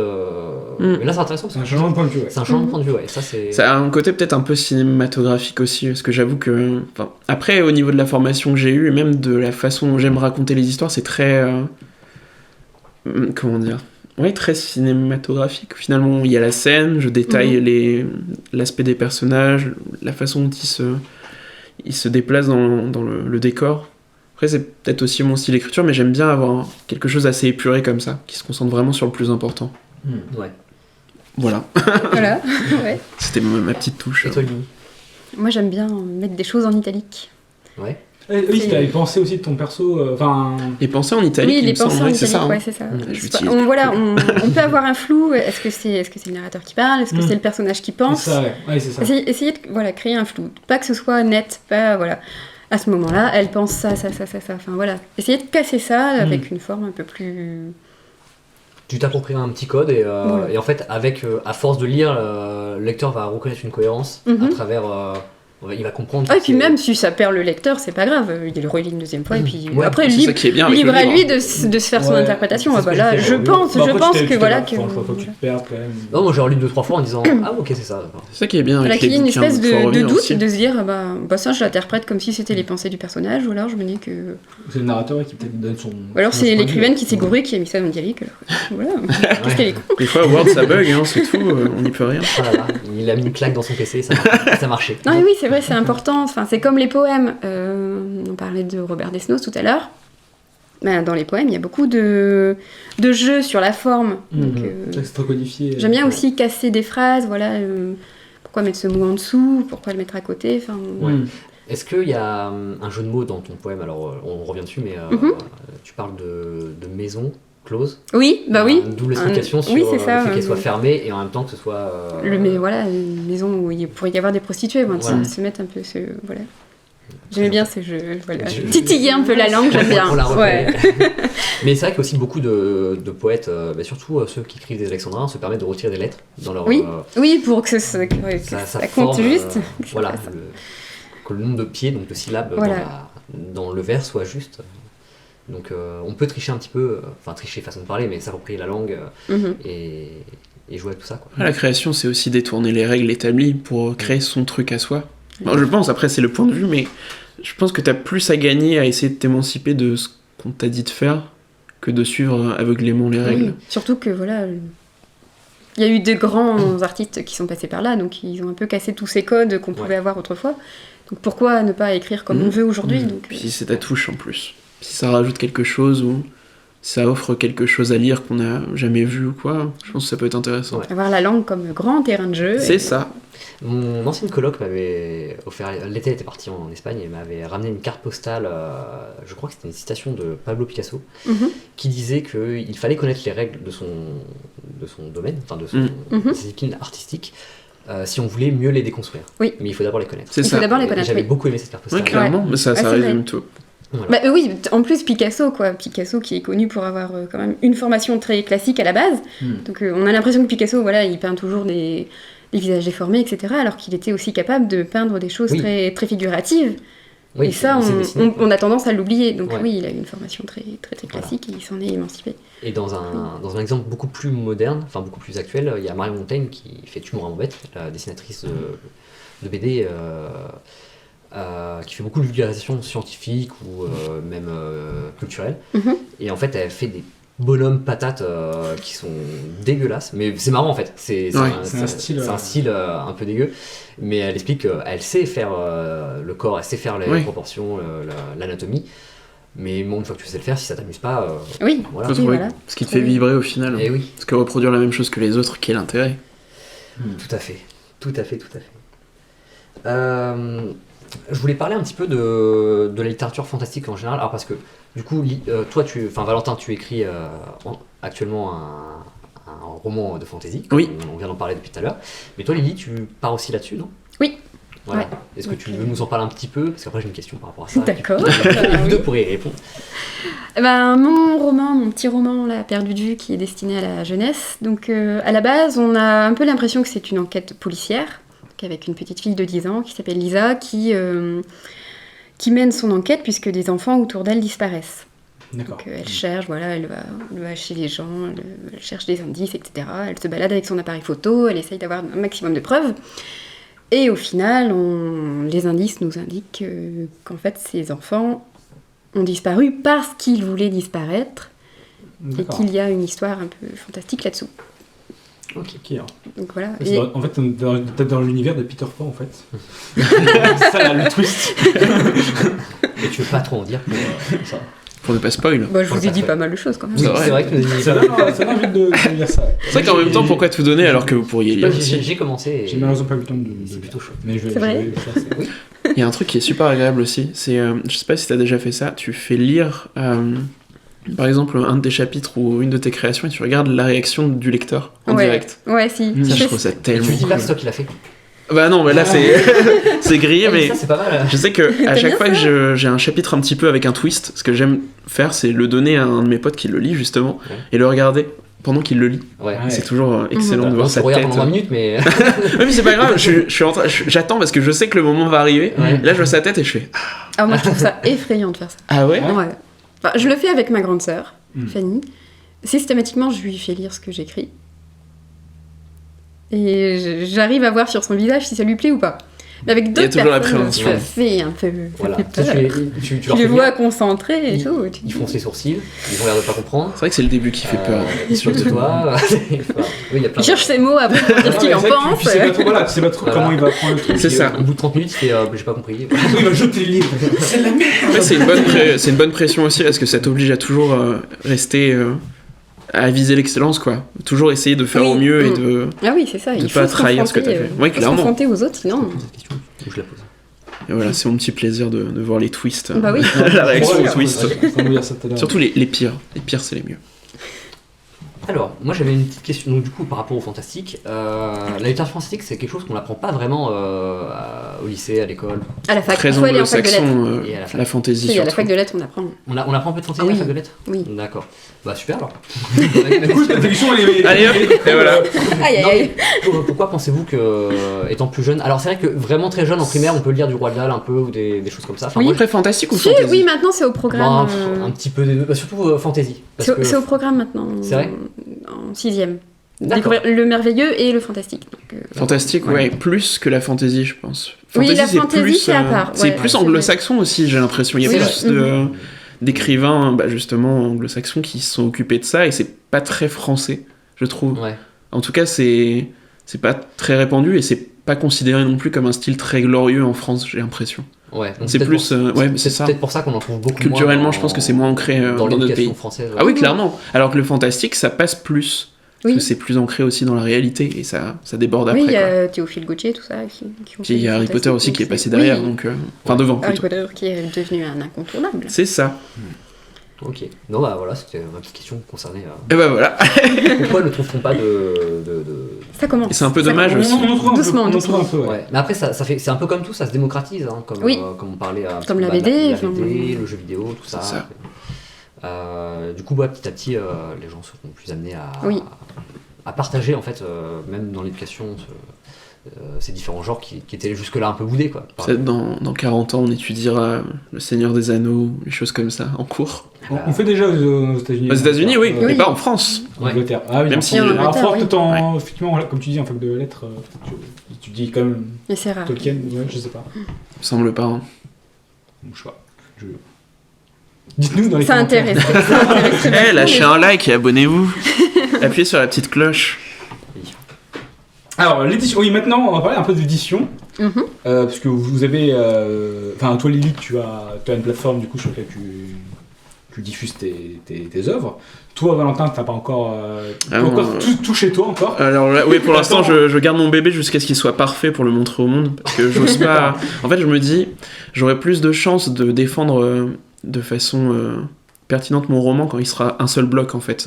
Quand je pourrais expliquer pourquoi j'ai fait ça, pourquoi ça va comme ça et où ça va ensuite, plutôt que d'arriver avec des petites pièces et peut-être qu'on me dise ah mais tu devrais changer ça, peut-être Quand que tu tu auras devrais faire fini ça. le premier tome ou C'est ça, le t'attends premier d'avoir tome. tout fini? Oui. Ah non, parce que sinon je vais pas l'éditer avant 20 ans, je pense. Ça va être assez compliqué. Oui, si jamais t'as avant réalisé le premier, t'auras une obligation voilà, un peu c'est ça. plus professionnelle, en fait. Et surtout, si je pouvais en vivre, ce qui m'a l'air assez compliqué, je pourrais accélérer le rythme, en fait. Plus avoir d'appréhension ou de me dire, il faut que je trouve un boulot, il faut que je finisse mes études, qu'est-ce que je vais faire de ma vie, Puis etc. les gens vont te respecter si tu as envie. Ah, c'est ça, oui, Alors, parce que pour l'instant, aujourd'hui, c'est, oh, bah tu crées un livre, oh, oui. on s'en fout de ton livre. Ouais, c'est mignon, Ça oui. m'occupe. Ça l'occupe. Mais bon, si ça marche et si j'arrive à donner l'ampleur que je veux lui donner, ça peut être cool. En tout cas, c'est Sur le long terme, trouver un éditeur qui pourrait te publier, quoi. Bah, en tout cas, publier tout ce que j'ai en tête sur cet univers, c'est un peu l'objectif de ma vie niveau professionnel. D'accord. Il y a trop de choses que... En fait, maintenant, c'est trop tard. Genre, j'ai trop imaginé de choses pour laisser pourrir ça dans un coin de ma tête. Ouais. Ça doit sortir et ça doit exister et j'ai envie que les gens puissent le lire, en fait. Et du coup, si tu trouves un éditeur, mais qu'il te dit, ça, j'aimerais bien que tu le changes. Enfin, est-ce que t'es prêt, du coup, à c'est là que c'est recevoir compliqué, en fait. Justement, je vais pouvoir rebondir là-dessus. Je pense que c'est pas un bon éditeur s'il fait ça, en fait. C'est pas l'éditeur qui te Je pense convient, que oui et non, parce qu'il faut rester ouvert à la critique, mais en même temps, si on me demandait de changer l'histoire, par exemple, qu'on me disait, par exemple, supprime Lisette, là, non, en fait. C'est pas le cas. Non, Et le personnage principal du livre, hein, quand même. L'un des personnages principaux, En ouais. là où j'en suis. Mais en fait, c'était comment Alexandre Astier qui disait ça, en gros. Il disait, ouais, si votre création, vous y croyez, en gros, il me semble que c'était ça, si en gros, t'y crois et qu'on te demande de changer, non, tu dois tenir, en fait. Ouais, parce que il faut t'as être responsabilité fidèle. envers ta création. Trouve-toi un autre éditeur. Après, ça dépend aussi. Ça peut t'aider aussi. S'il y a des passages qui sont mous ou nuls, oui. Ouais, Mais si en fait, non, t'as deux si- choses. Si on te demande de changer quelque chose pour la forme ou pour le fond. C'est Et ça. Du coup, je pense que, le fond, quand je parle du fond, je parle aussi un peu des convictions. C'est ça. Pourquoi on l'a écrit, on a fait ça parce qu'on voulait vraiment ça, quoi. Alors change Après- cette intrigue, elle est pas Après, judicieuse. si on te demande de changer la cueillette aux champignons. Oui, mais voilà, mais il y aura pas de chapitre, cueillette aux champignons si ça ne sert à rien. Oui, voilà. Donc de base, J'ai tout prévu. j'épure au maximum en fait. Je garde les conseils qu'on m'avait donnés en tête quand j'écrivais des scénarios, c'est épure au maximum. Tu gardes que ce qui est essentiel. Mais je pense qu'un éditeur, effectivement, s'il te demande de faire des changements, ça sera d'enlever des choses, pas d'en C'est ça, rajouter. Je pense qu'il rarement il te dira C'est ça. rajoute une scène. Après, le truc, c'est que vraiment, je m'y suis tenu à ça, c'est que chaque chapitre est vraiment important. Il n'y a aucun chapitre qui est superflu pour l'instant. Ouais. Et à chaque fois que je sens qu'un chapitre est pas forcément pertinent, je le supprime et je trouve moyen de décaler l'histoire autrement, en fait. Mais Donc, honnêtement, je te dis, encore une fois, je répète, mais si t'es un éditeur qui te demande d'enlever un chapitre, change d'éditeur, quoi. c'est ça. Ouais. Bon, on verra bien. En tout cas, c'est pas pour l'instant, c'est pas Et dès le début, vois s'il voudra pas trop avoir la mainmise dessus. la mainmise sur. Ouais, Voilà, ouais. c'est ce qui va se passer après. C'est Sur, ça, voilà. De toute façon, je suis prêt à le défendre, ce projet, parce que Il faut, c'est ce qui me tient le plus à Ouais. cœur, quoi. Je suis prêt à montrer les dents. Et, Ouais, Ouais. il faut À être faire des- féroce. S'il commence à, justement, comme dit, à avoir la main mise, tu fais. Non, calme-toi bien. Pas de bruit de bouche. Je sais ce que ça vaut, ce truc. Le mec trop arrogant. Tiens, je te gifle. Et toi, Lily, du coup, est-ce que tu chercherais un éditeur sur le long terme ou est-ce que tu continuerais à publier sur. Oh, si je trouve un éditeur, c'est cool. Après, oui, il faut qu'on s'entende bien. Oui. C'est un partenariat au final. Voilà, oui, c'est un partenariat, Ouais. c'est ça. Alors, t'as déjà été en contact avec un ou des éditeurs. Ouais, j'ai envoyé Perdu de vue à 6 maisons d'édition, je crois. J'ai eu qu'une réponse négative. Donc ils m'ont dit que c'était pas mal et tout, mais que ça ne correspondait pas à leur ligne éditoriale. Façon polie de dire cordialement. Non. Par conséquent, ça signifie que tu n'as pas trouvé la bonne ligne éditoriale. Est-ce qu'ils t'ont aiguillé sur autre chose du coup Non, mais oui. Après non, je pense que mon premier roman est plutôt imparfait. Mais je l'aime comme ça. D'accord. Donc, c'est ton premier roman. C'est mon premier roman, oui, il est comme il est, j'aime mon personnage. Donc oui, pourquoi pas le publier en auto-édition, juste pour qu'il y ait plus de gens qui le lisent. Que l'objet existe aussi. Que l'objet existe, que ce soit pas juste un truc... Ça doit faire quelque chose, ça, quand je même. veux pas qu'il moisisse dans un tiroir, je l'ai écrit, donc autant qu'il ait une espérance de vie. Mais ce sera ta première pierre de ta carrière. Alors pour ceux qui ne savent pas, l'auto-édition, c'est quand on peut soit se payer soi-même le coût de fabrication du livre, voilà. Mais il existe aussi d'autres alternatives comme le crowdfunding ou l'édition participative. Le financement participatif. Oh là là, tu trouves mes mots. C'est pas compliqué. Vous complétez tellement bien. Ah oui. Voilà, moi j'ai des idées et lui il trouve les. Quelle symbiose. C'est pas d'enfoiré ça. J'ai des idées, il trouve les mots quoi. En plus je dis n'importe quoi. Mais voilà, le financement participatif qui permet aussi à tous tes fans, tes amis, tes proches, ta famille de mettre une cagnotte pour que puisse exister ton projet. J'ai l'impression que ça se fait de plus en plus, ouais, ça se fait de plus en plus. C'est l'ère d'internet aussi, je pense. Voilà, et ça permet aussi d'avoir une première carte de visite, puisque on retrouve un peu dans le t'as pas d'expérience, alors on ne prend pas, et si on ne prend pas, t'auras jamais d'expérience, etc. Clairement. Aujourd'hui, on a un peu plus de chances de se faire voir grâce à Internet, notamment les plateformes gratuites, mais en plus aussi ces modes d'édition là. Après, vous disiez que vous avez un peu peur aussi d'être blacklisté peut-être par des éditeurs qui font il veut être auto-édité. Après, il y a ça, mais si c'est un succès au niveau des lecteurs, ils viendront te chercher de toute façon, je crois. Eux, ce qu'ils veulent, c'est l'argent. Oui. Voilà. Il me semble que j'avais vu, je sais plus qui avait fait ça, mais en gros, c'était un auteur, je crois. Et en gros, il avait publié son œuvre sur Internet. Et ensuite, ça avait été récupéré par une maison d'édition. Il y a Martin. Il y a. Mais voilà, même par exemple dans le manga, ça a marché. Et il me semble, sans dire de bêtises, que la femme qui avait écrit 50 nuances degrés, de base c'était une fanfiction qui a été ensuite remarquée sur internet, qui a ensuite été publiée. Bon, pour le plus grand malheur, mais finalement, comme quoi, si t'as suffisamment de succès sur internet, tu pèses suffisamment pour ensuite chercher un éditeur et qui te vienne te dire oui en fait. En France, il y a Agnès Martin-Lugan qui a fait ça. Donc, j'aime pas ce qu'elle écrit, j'ai lu par curiosité, mais elle a fait ça, elle a lancé son truc sur Amazon. Bon, Amazon, c'est un peu le diable, donc je sais pas. Mais après, voilà, une grosse maison d'édition, je sais plus laquelle c'est, qui a racheté son bouquin et qui l'a édité. Mais même quand t'es influenceur, finalement, dès que t'as de l'influence, dès que t'as par exemple un public qui te suit, tu peux publier super facilement. Regarde tous les youtubeurs qui sont pas forcément très doués au niveau de dessin ou d'histoire, ils sortent leur BD, ça marche. Pourquoi ? Après, il faut avoir un minimum de vues, quoi. Il faut avoir ta communauté derrière. La BD, j'ai l'impression que c'est un peu l'art de toute personne un peu populaire fait dire je vais faire une BD, c'est ça, c'est trop bizarre, alors que un peu insultant en vrai, je trouve. Un peu, ouais, c'est pas n'importe qui veut faire ça. Le problème aussi de tout ça, c'est que quand tu fais la publication sur internet, c'est aussi te démarquer vis-à-vis, comme tu dis, il y a une sorte de masse. Il y a une masse. Tout, même des trucs. Mais oui, tout, n'importe quoi. N'importe quel crétin peut écrire. Ouais. Voilà, tu peux même trouver des livres avec des fautes d'orthographe. Voilà. Ton livre, il peut se perdre au milieu de la masse et être jamais remarqué. Alors qu'il est super bien. Ouais, mais voilà, comme quoi. Mais de toute façon, ça c'est dans tous les milieux. La qualité fait pas tout au final. On peut faire ça, faire l'auto-édition et puis chercher à avoir des critiques, voilà, on leur offre le livre, on leur dit des youtubeurs. Est-ce que vous aimez, est-ce que voilà, vous pouvez faire un petit papier là-dessus. Après, oui, il y a des gens qui s'orientent aussi là-dessus. Des gens qui ont un regard professionnel qui peuvent peut-être te donner un coup de pouce. Je connais une personne qui était en prépa littéraire et qui a ouvert son blog de critique littéraire. T'as des relations, vraiment ? Oui, j'ai des relations. Ok, ça m'intéresse. Je sais pas si elle continue actuellement. Même juste pour avoir un regard sur un regard professionnel, c'est intéressant. Ouais. Ce que j'ai pas dit sur Short Edition, c'est que c'est principalement sur internet. Mais il y a aussi des petites bornes. On peut en trouver une par exemple à la Poste d'Amiens. Donc c'est une petite borne comme ça. Vous appuyez sur un bouton, vous demandez je veux une lecture de 3 minutes. Et il y a un petit texte qui sort. Oui, moi, sur un long papier. On peut avoir le tien du coup. Si on fait ça. Oui, au hasard. mais on peut pas le choisir, oui, donc c'est au par hasard. ouais.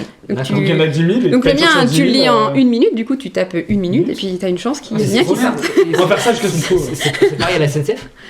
Bah, je pense que Il me c'est semble qu'il y avait ça, ouais. une borne qui Ouais, s'appelle Short Edition. Et puis Gare voilà. du Nord, si vous voulez revenir sur Amiens, vous attendez là et vous trouverez. Vous faites ça à l'infini, je trouve Ouais, vous Lily. et- Super. Voilà. Incroyable. Les arbres J'ai vous pas encore remercient. essayé. Ouais. Ça va être compliqué d'en avoir plein. Et du coup, Oui. ouais. Il y a moyen. Ça, c'est très intéressant. C'est marrant. Parce que- Ouais, c'est super. Mais le papier, c'est tellement plus agréable pour pouvoir Oui, manipuler voilà. en fait. Eh oui. Ça sort comme un petit rouleau de. Voilà, de Puis ça fait de pas mal aux yeux. Ticket de caisse. ticket de caisse. Voilà. Et puis le simple fait de toucher. Ouais, de c'est- tourner tu la t'appropries page, l'objet, en fait. Du coup, c'est ça. tu l'aimes encore De plus. foutre ta tête de Ouais, de de- le balancer par terre. Voilà, de- utiliser comme de- quelle porte. De faire des autodafés. Voilà, de porter dans ton sac, d'en avoir marre. Tu vas faire des Avec les autodafés pages. avec des tablettes. Eh oui. C'est beaucoup plus compliqué. C'est tout à fait, ouais. On va conclure là-dessus. Voilà.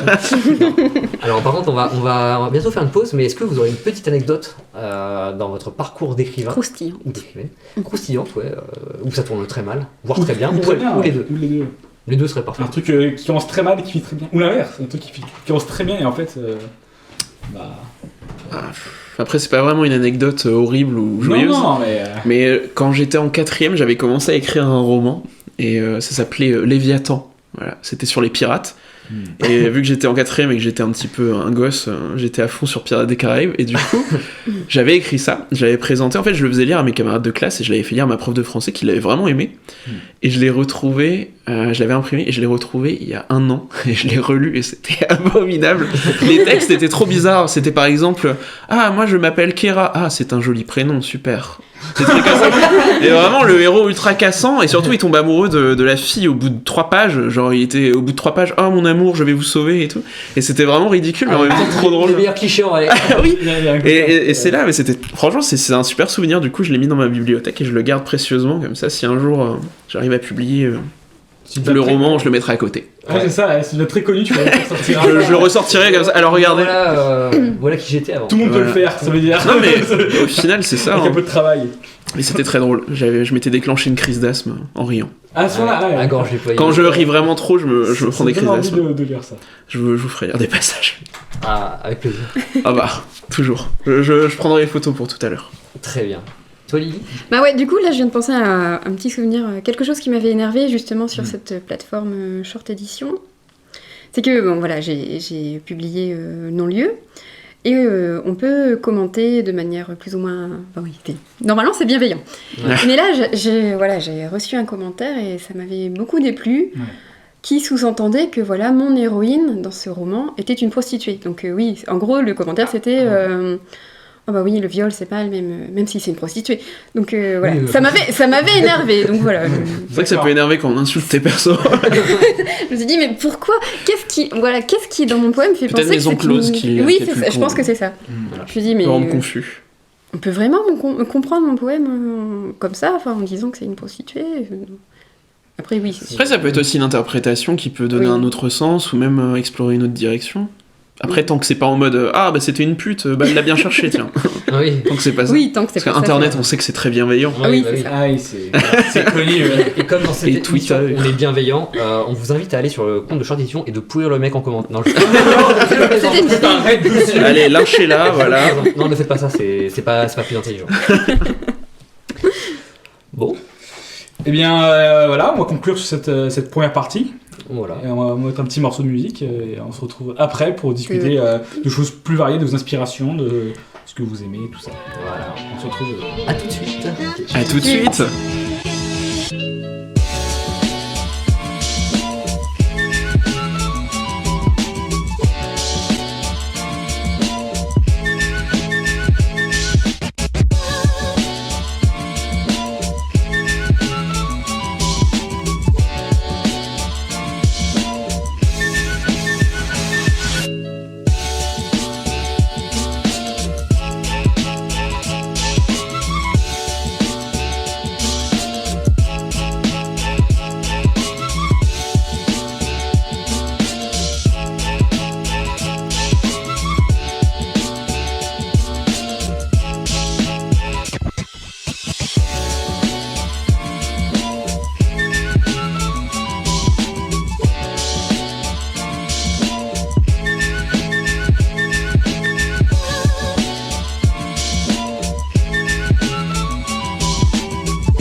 bien. Bienvenue à nouveau tout le monde.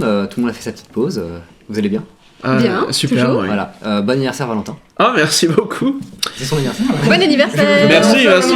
Joyeux Je le balance comme ça en plein milieu. Ouais, c'est marrant. 26 ans, ouais. Wow. Plus que 4 ans, Excellent. la trentaine. Ah là là, beaucoup de tristesse dans ce début. Bah, ça début fait de peur partie. de se dire que t'avances de plus en plus vers Vers l'autre la dizaine mort. et que, Vers oui, la mort. finalement vers ta mort. Vers la mort. Bon, Inéluctable. Ça On peut va- arriver demain. On va parler d'un truc plus joyeux. Je crois que Lily, t'avais une petite anecdote assez sympathique. Oui.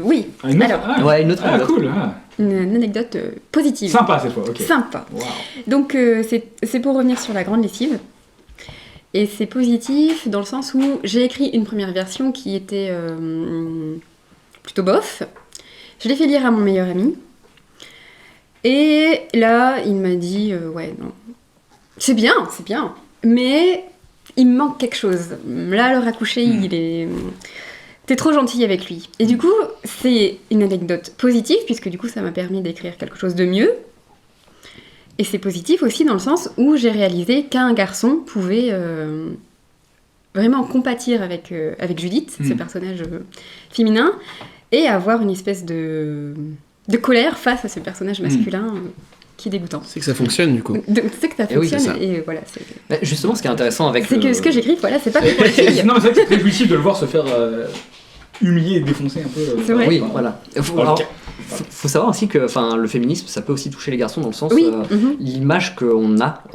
Bon, alors, on est beaucoup moins les victimes, hein, ça, j'en suis conscient. Mhm. Mais l'image qu'ont les garçons après peut être. Enfin, voir des mecs qui se comportent comme ça peut nous dégoûter. Oui. d'être Ah oui, en vrai. ouais, c'est ça. T'as Pour de parlé vrai. des- Donc c'est aussi cette jouissance, on peut la comprendre. Donc c'est important aussi, oui, que les garçons s'expriment là-dessus. Moi, je me sens féministe, mais je suis largement pour la participation des hommes au débat. Pas comme sur Twitter où c'est ultra fermé, Voilà, en mode non. ah non, t'es un homme. Non.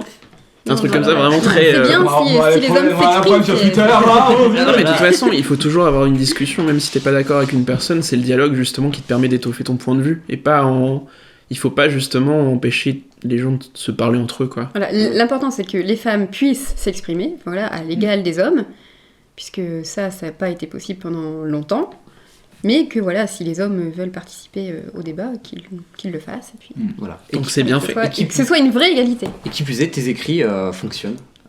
Oui, donc ça, c'est cool. Peu importe le sexe, tout le monde peut être réceptif. Du Voilà. coup. Et ça, je pense que c'est plutôt une bonne victoire pour, Oui, oui. pour ce que tu fais, en tout cas. Oui, je suis très contente. Et autre chose aussi, c'est très important aussi de pouvoir faire lire ses écrits à quelqu'un de confiance Oui, qui va oser te dire.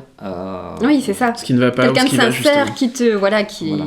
Prends pas des pincettes parce que Voilà. c'est toi justement. Parce que bon, Valentin, il fait un bouquin, on lui dit juste que c'est bien pour lui faire plaisir. Mais sinon, c'est un torchon, je le sais très bien. Non, oui, le regard des autres, c'est vraiment essentiel. Écrire dans son coin, ça sert à rien. Et de pas le montrer que à sa maman. Ah oui, clairement. Je vais dire oui, mais c'est très bien. vas-y. C'est pour ça que c'est garçon, important continue. d'avoir une audience assez large. Et puis après, il faut quand même resserrer sur. Enfin, moi, c'est comme ça que je le vois en tout cas. Je le fais lire à beaucoup de personnes, mais il y a des avis que je vais beaucoup plus écouter. Par Mhm. exemple, celui Oui. de ma copine, Marie. Je sais que c'était il y a 3 ans, je crois.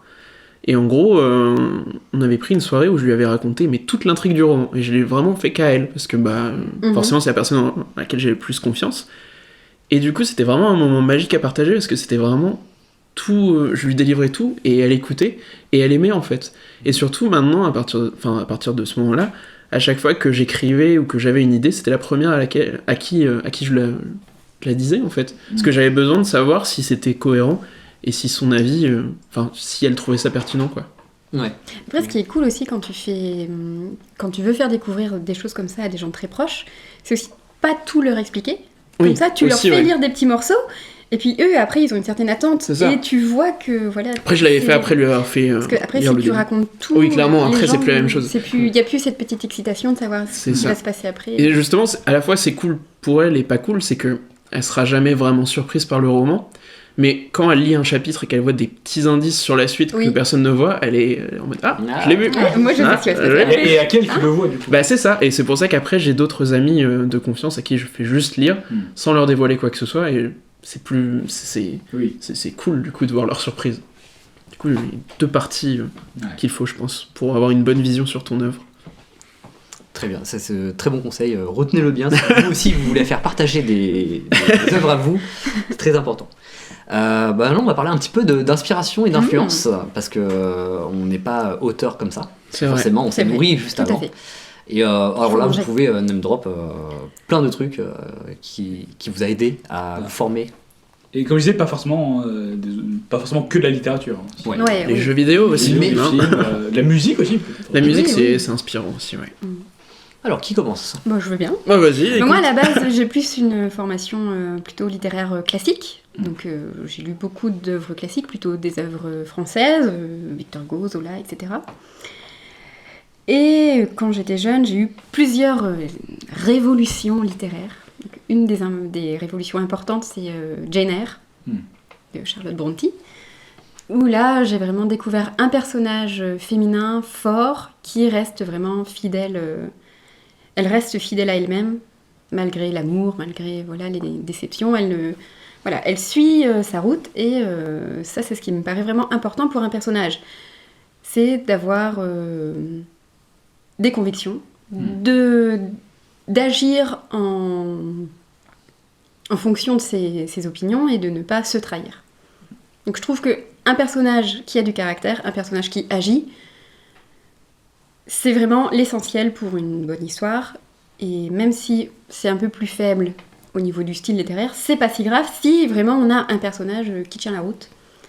Du coup, le personnage est central. Pour moi, c'est central. C'est aussi par exemple, Kundera, je trouve que Kundera écrit magnifiquement bien, mais ses personnages parfois sont mous, ils sont décevants. Voilà. Ouais. On a l'impression qu'il s'admire. Il sait qu'il écrit bien, et du coup, ça peut devenir chiant. D'accord. Parce que les personnages sont moins intéressants. C'est du coup, pour écrire un bon roman, il faut prendre en compte l'histoire, les personnages, des bons personnages surtout. Le style d'écriture. Il y a beaucoup de. Je pense que c'est différent suivant les goûts de chacun, mais moi vraiment, j'ai besoin que le personnage tienne la route et qu'il m'emporte, qu'il me donne envie de le suivre. Ouais. D'accord. Est-ce que du coup il y a des choses un peu récentes aussi qui t'inspirent en ce moment ? Oui, en ce moment je lis beaucoup de romans destinés à la jeunesse. Donc j'aime beaucoup l'univers de Miss Peregrine, donc Ransom Riggs, c'est ça ? J'aime bien, c'est à la fois très fantastique et à la fois sombre. Des personnages qui ont du caractère. Là en ce moment je lis un vieux roman qui est un vieux, tout est relatif. La voleuse de livres de Marcus Zusak. Moi je ne connais pas. Et c'est une petite Allemande, donc pendant la Deuxième Guerre mondiale, qui a échappé par 3 fois à la mort. Et donc elle a un rapport au livre très particulier, et voilà. D'accord. C'est un peu ça qui la maintient en vie. C'est très beau. Ok. Alors il y a aussi un truc, moi j'ai un peu commencé à lire j'ai le droit de lire un petit peu ton roman. Oui. Et du coup, j'ai pas envie de trop spoiler, mais je retrouve un petit peu des choses que j'ai déjà un peu ressenties en voyant des films de mon enfance. Ouais. Forcément, il y a ce petit côté un petit peu.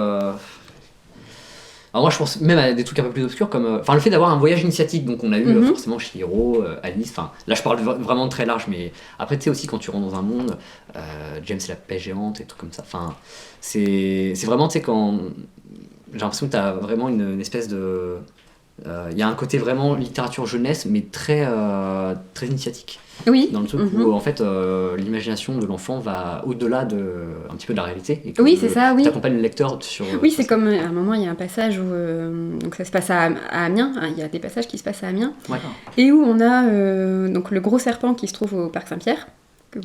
Aqualuna. Voilà. Et donc on se demande un peu si c'est son imaginaire ou si c'est vrai, mais donc le serpent sort de l'eau. Et la petite fille monte sur son dos et se balade au-dessus d'Amiens. Donc, il y a un petit truc qui fait qu'on ne sait pas si ça se passe vraiment ou si ça se passe... sachant que les passants ne semblent pas remarquer... Les passants ne remarquent pas qu'il y a ce gros serpent. Voilà. Ça fait penser à Totoro. Ah, ça me plaît. Super. Par exemple, le petit village en Chabus. J'aime bien les petites choses un peu étranges. On n'explique pas forcément. C'est ça, Quand l'imaginaire de l'enfant, on ne sait pas si c'est dans la réalité, mais t'es à fond dedans, tu prends un peu. Pour moi, il y a tellement de force dans l'imaginaire des enfants que Je pense que oui. J'ai adoré me raconter des histoires quand j'étais petite et je pense que j'ai pas encore perdu ça. Et j'espère ne pas le perdre. Bon, on te le souhaite. Merci. Et pareil aussi, je pense un petit peu à... Donc du coup, t'as parlé un peu de Roald Dahl tout à l'heure, mais aussi un petit peu de... Enfin, moi je pense un petit peu à Daniel Pénac. Ouais, dans le... je suis fan de Pénac. Ouais. Bah, c'est vraiment deux auteurs jeunesse que j'aime bien. Ouais. Après, j'en ai pas lu énormément, puisque j'essaie de lire beaucoup de choses, et, surtout la BD. Ouais, du coup, mais c'est eux que j'ai retenu en littérature jeunesse. C'est deux auteurs qui écrivent à la fois des choses pour les jeunes et des choses pour les adultes. Oui. Donc c'est intéressant aussi de confronter un peu ce qu'ils font pour les différents publics. Mais oui, je pense que oui, dans l'enfance, c'est important de lire par exemple L'œil du loup, où là, on est confronté à des thèmes comme la différence, des choses qui sont un peu universelles comme ça. Des valeurs importantes à transmettre. Des valeurs importantes, oui. Je pense que c'est même des valeurs importantes à transmettre dans l'éducation de manière générale. C'est ça. Et certains auteurs en profitent pour le faire passer dedans et raconter une belle histoire par la même occasion. Ouais. Mais je pense qu'il y a une vraie force chez Pénac, surtout quand il écrit pour la jeunesse.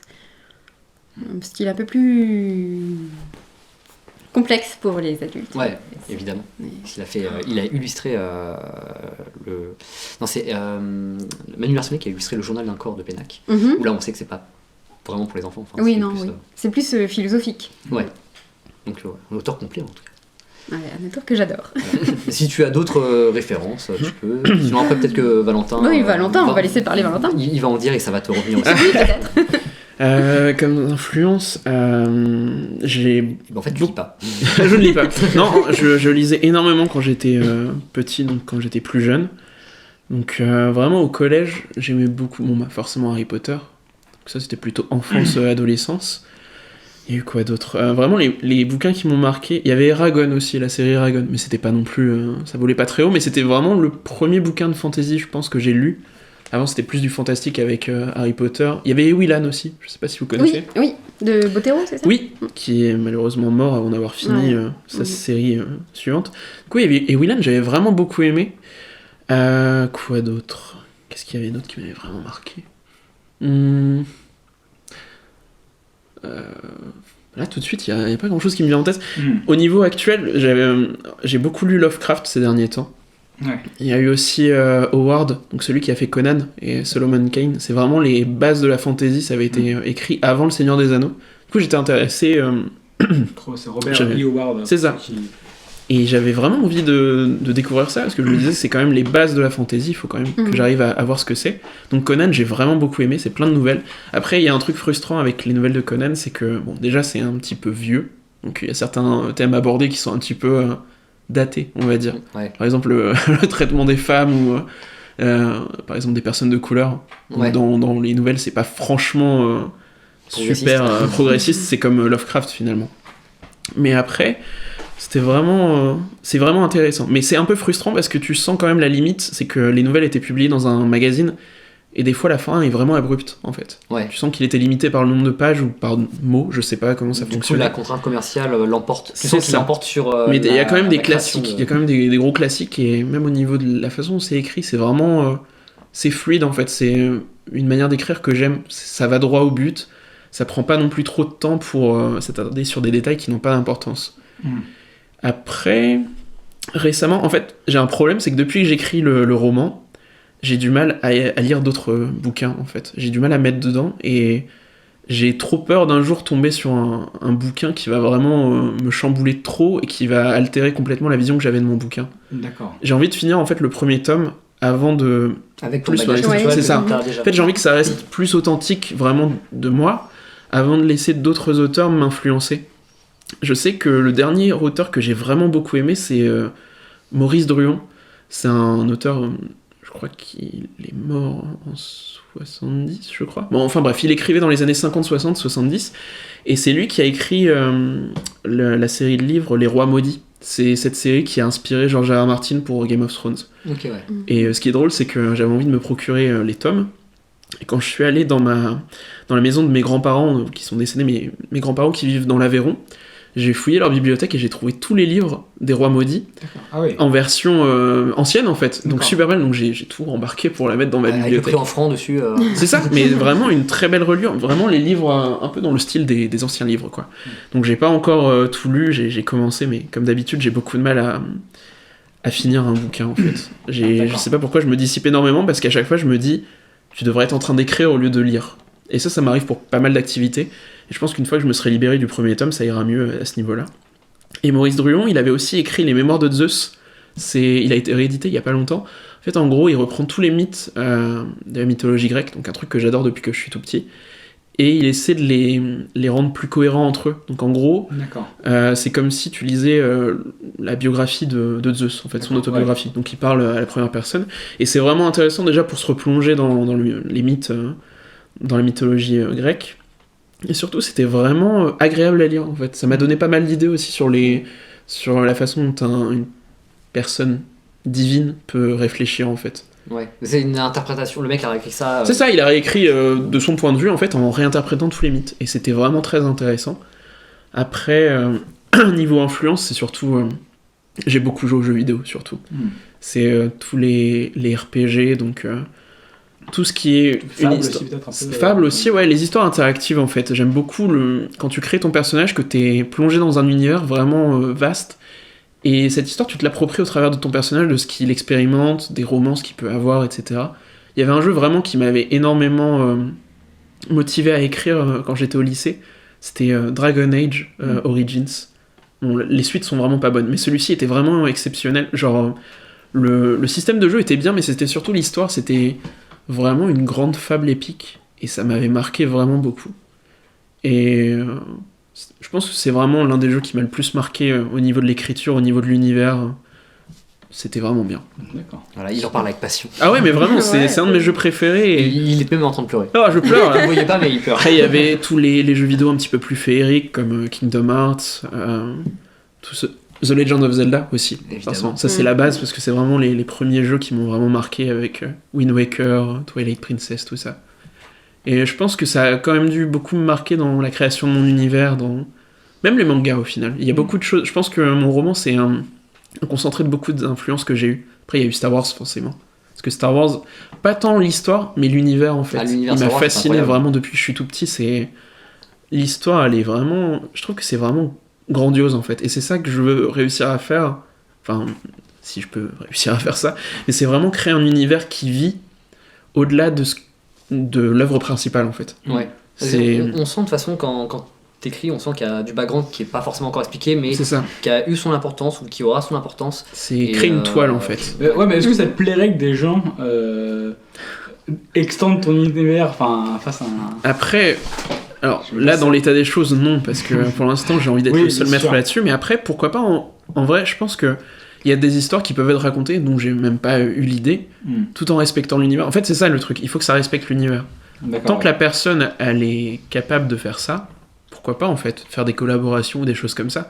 Mais après, si une personne commence à faire n'importe quoi avec mes personnages, tuer n'importe qui, pour faire une histoire qui n'a aucun sens, là, ça n'ira pas.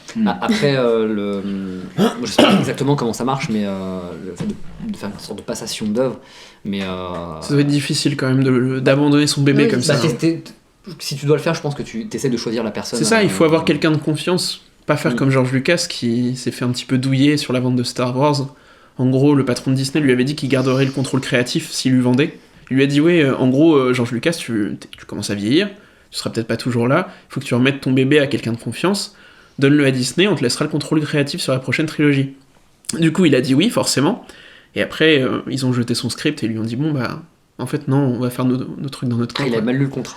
Et on a vu ce que ça a donné, donc c'est pour ça, il faut toujours trouver, je pense, dans la situation d'une passation, j'y suis pas du tout encore, mais il faut trouver quelqu'un qui...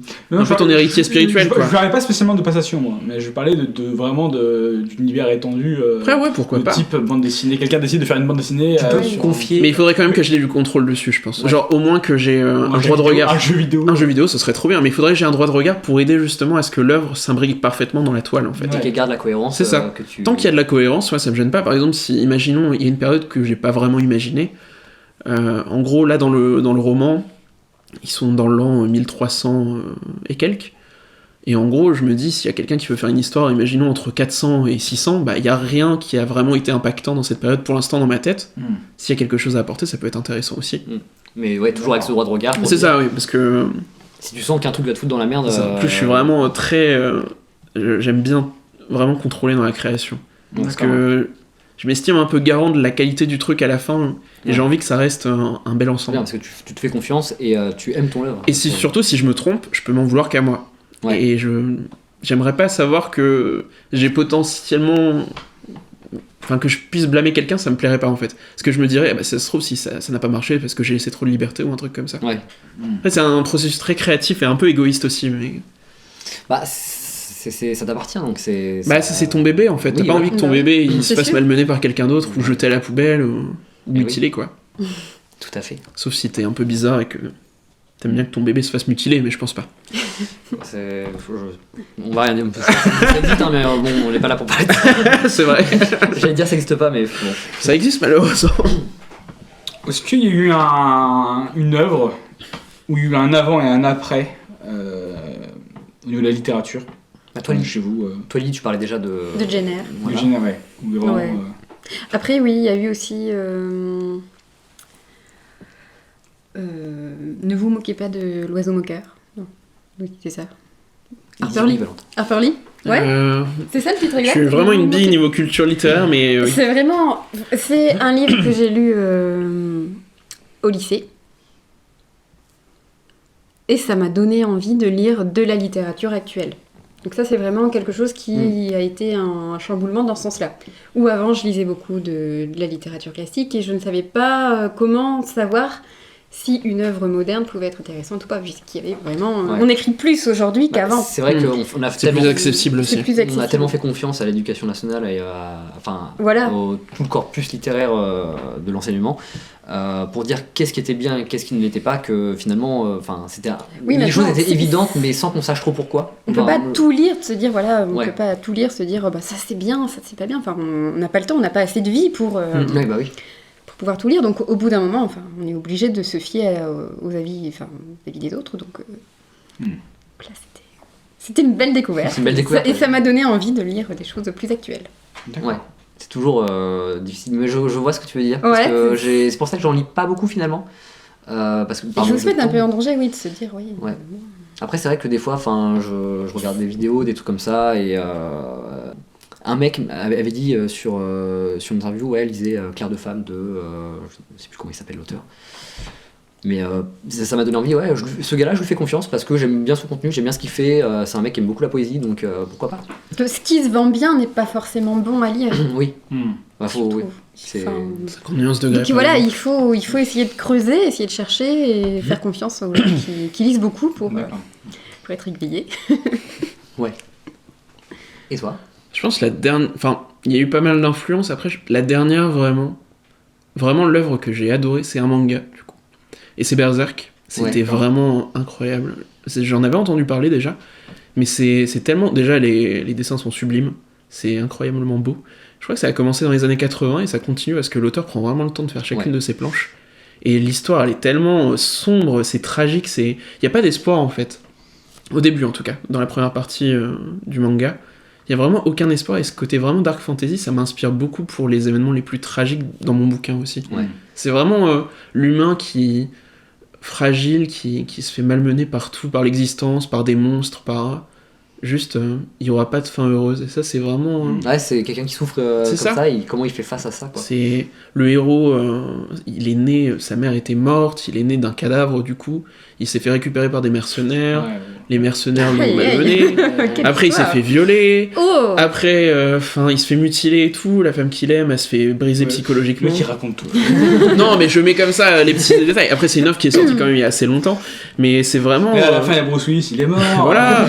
Mais j'étais vraiment à fond dessus, et là je suis en train de les relire justement, et c'est vraiment incroyable. À savoir que Berserk aussi, pour expliquer un petit peu comment ça se passe les mangas au Japon au niveau de l'édition, c'est que quand on est quand on fait un manga de type shonen bien souvent, il faut avoir des sorties Régulière. très régulières. Parce que t'es dans un magazine. C'est c'est un travail quasiment de la chaîne en fait. Et ça peut altérer justement la vision de l'auteur. Voilà. Mais par contre pour Berserk c'est pas le cas. Et je sais pas pourquoi l'auteur a le droit. Je sais pas, peut-être parce qu'il a commencé plus tôt, mais en tout cas il a le luxe de faire l'histoire comme il veut. Et surtout au rythme qu'il veut. Ça va pas finir comme Naruto par exemple, ou Dragon Ball. Dragon Ball c'est moins flagrant, mais Naruto par exemple, en gros il avait son histoire.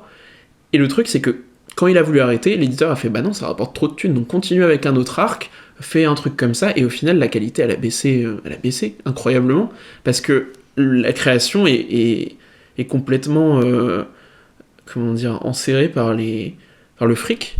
Ouais. Donc tu finis avec une vision qui n'a plus aucun sens, un manga qui trahit les messages qu'il avait délivrés au début, alors que Berserk, c'est vraiment l'œuvre brute de son auteur en fait, et c'est ça c'est un côté vraiment authentique. C'est peut-être pour ça aussi que ça me parle autant, c'est que je sais que c'est ce qu'il veut montrer en fait en tant que créateur. Et ça c'est le plus important je trouve dans les œuvres, c'est avoir la vision pure de l'auteur. Pas se dire ah c'est bête il aurait pu faire ça mais le studio lui a dit qu'il n'y avait pas assez d'argent, le studio lui a dit qu'il fallait mettre un personnage comme ça, etc. Et je trouve que quand tu tombes sur une œuvre comme ça, ça te parle d'autant plus. C'est très bien dit. Voilà, je me suis écouté parler mais... non mais on est tout à fait d'accord, de toute façon c'est un point. Voilà, c'était mon point de vue sur la création. C'est pour ça que Kaamelott j'aime beaucoup aussi, parce que c'est vraiment la vision d'Alexandre Astier quoi. Il a attendu 10 ans d'avoir les droits pour faire ses films, donc là le premier sort en juillet je crois, et c'est vraiment sa vision, même si c'est pas, on sait pas si ça sera bien ou non tu vois, mais c'est sa vision, et ça c'est le plus important. Il part pas perdant dans son processus créatif. C'est son bébé, il veut nous montrer quelque chose, il va jusqu'au bout de la démarche, et rien que pour ça je trouve que ça vaut mieux que tous les films de studios comme Star Wars, comme Marvel aussi. Marvel, je vais pas dire que j'aime pas, c'est du bon cinéma popcorn, mais il y aura jamais une vision dedans en fait. Ça sera ok, c'est un peu épique, etc. Mais il n'y a pas un parti pris, il n'y a pas un truc que l'auteur s'est dit je veux le montrer au monde. C'est des films de commande un peu. Donc c'est ça. Après, ça aura beau raconter des belles choses, ça sera jamais au niveau d'une œuvre qui est contrôlée à 100% par son auteur. Et qui a prévu toute l'histoire aussi. Ça, c'est important. Ok, tout à fait. Voilà. voilà. Toi, Lily, sinon en dehors de la littérature et d'autres influences j'aime beaucoup le cinéma. Ouais. Donc là, dernièrement, cette semaine, j'ai vu Jojo Rabbit. C'était super. Ok. Je vais aller le voir, il a l'air tellement bien. Il est génial, il faut aller le voir.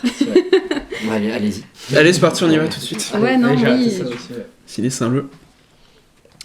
J'aime des choses assez différentes au cinéma, donc... Dernièrement, j'ai vu Star Wars. Les filles du Docteur March, qui est une adaptation du roman de Louisa May Alcott. Il est bien du coup il est très différent de celui que j'avais vu avec... Le film Il y a un film déjà. Oui, il y a un film. J'avais vu le film avec... comment elle s'appelle ? Winona Ryder, qui date déjà de quelques années. Et là, du coup, ce film, cette nouvelle version est très différente au niveau de la... Donc il y a plus... Déjà, au niveau de la temporalité, c'est très cassé. On a beaucoup de retours, des allées et venues dans le temps. Donc un scénario assez distendu au niveau de la temporalité. Mais c'est plus centré, j'ai l'impression, sur le personnage de Joe March, qui est le personnage le plus marqué, je trouve, dans cette sororité assez créative et passionnée. Donc oui, on a l'impression que c'est plus l'histoire de Joe que l'histoire des quatre sœurs. Okay. D'accord. C'est ce que j'ai ressenti. C'est un peu étrange par rapport à la fille du Docteur March. Voilà. Enfin, on a vraiment l'impression que c'est ce personnage qui influence un peu les autres. Ce personnage très, très fort, mais aussi qui du coup a un peu tendance à faire de l'ombre à ses sœurs. D'accord. Alors, tu as envoyé le mot sororité. Oui. Et justement, tu sais de quoi je vais parler. Ouais. Tu fais partie d'une sororité de... Transition. Incroyable. Trois sœurs. Vous êtes 3 sœurs. Ouais. Et Lucille, est déjà venue dans cette émission, pour Oui. la première, pour parler de cinéma. Mhm. Et tu as aussi Fanny, Oui. qui, elle, plus dans la bande dessinée et l'illustration. Voilà. Et du coup, est-ce que vous avez beaucoup d'échanges Ah à oui, ce niveau-là? oui, on se voit quasiment tous les jours. C'est vrai. Non, peut-être pas quand même, mais on a une relation très forte et puis on aime bien partager ce qu'on fait. Donc moi, systématiquement, je fais lire à mes sœurs ce que j'écris. Voilà, Lucille nous fait lire ses scénarios, on peut l'aider, on peut lui donner notre avis, etc. Et Fanny, systématiquement aussi, on voit ce qu'elle dessine et puis on peut aussi la conseiller. Donc elle nous demande, voilà, on peut nous demander des conseils et puis on essaye de l'éclairer du mieux qu'on peut en lui donnant notre avis.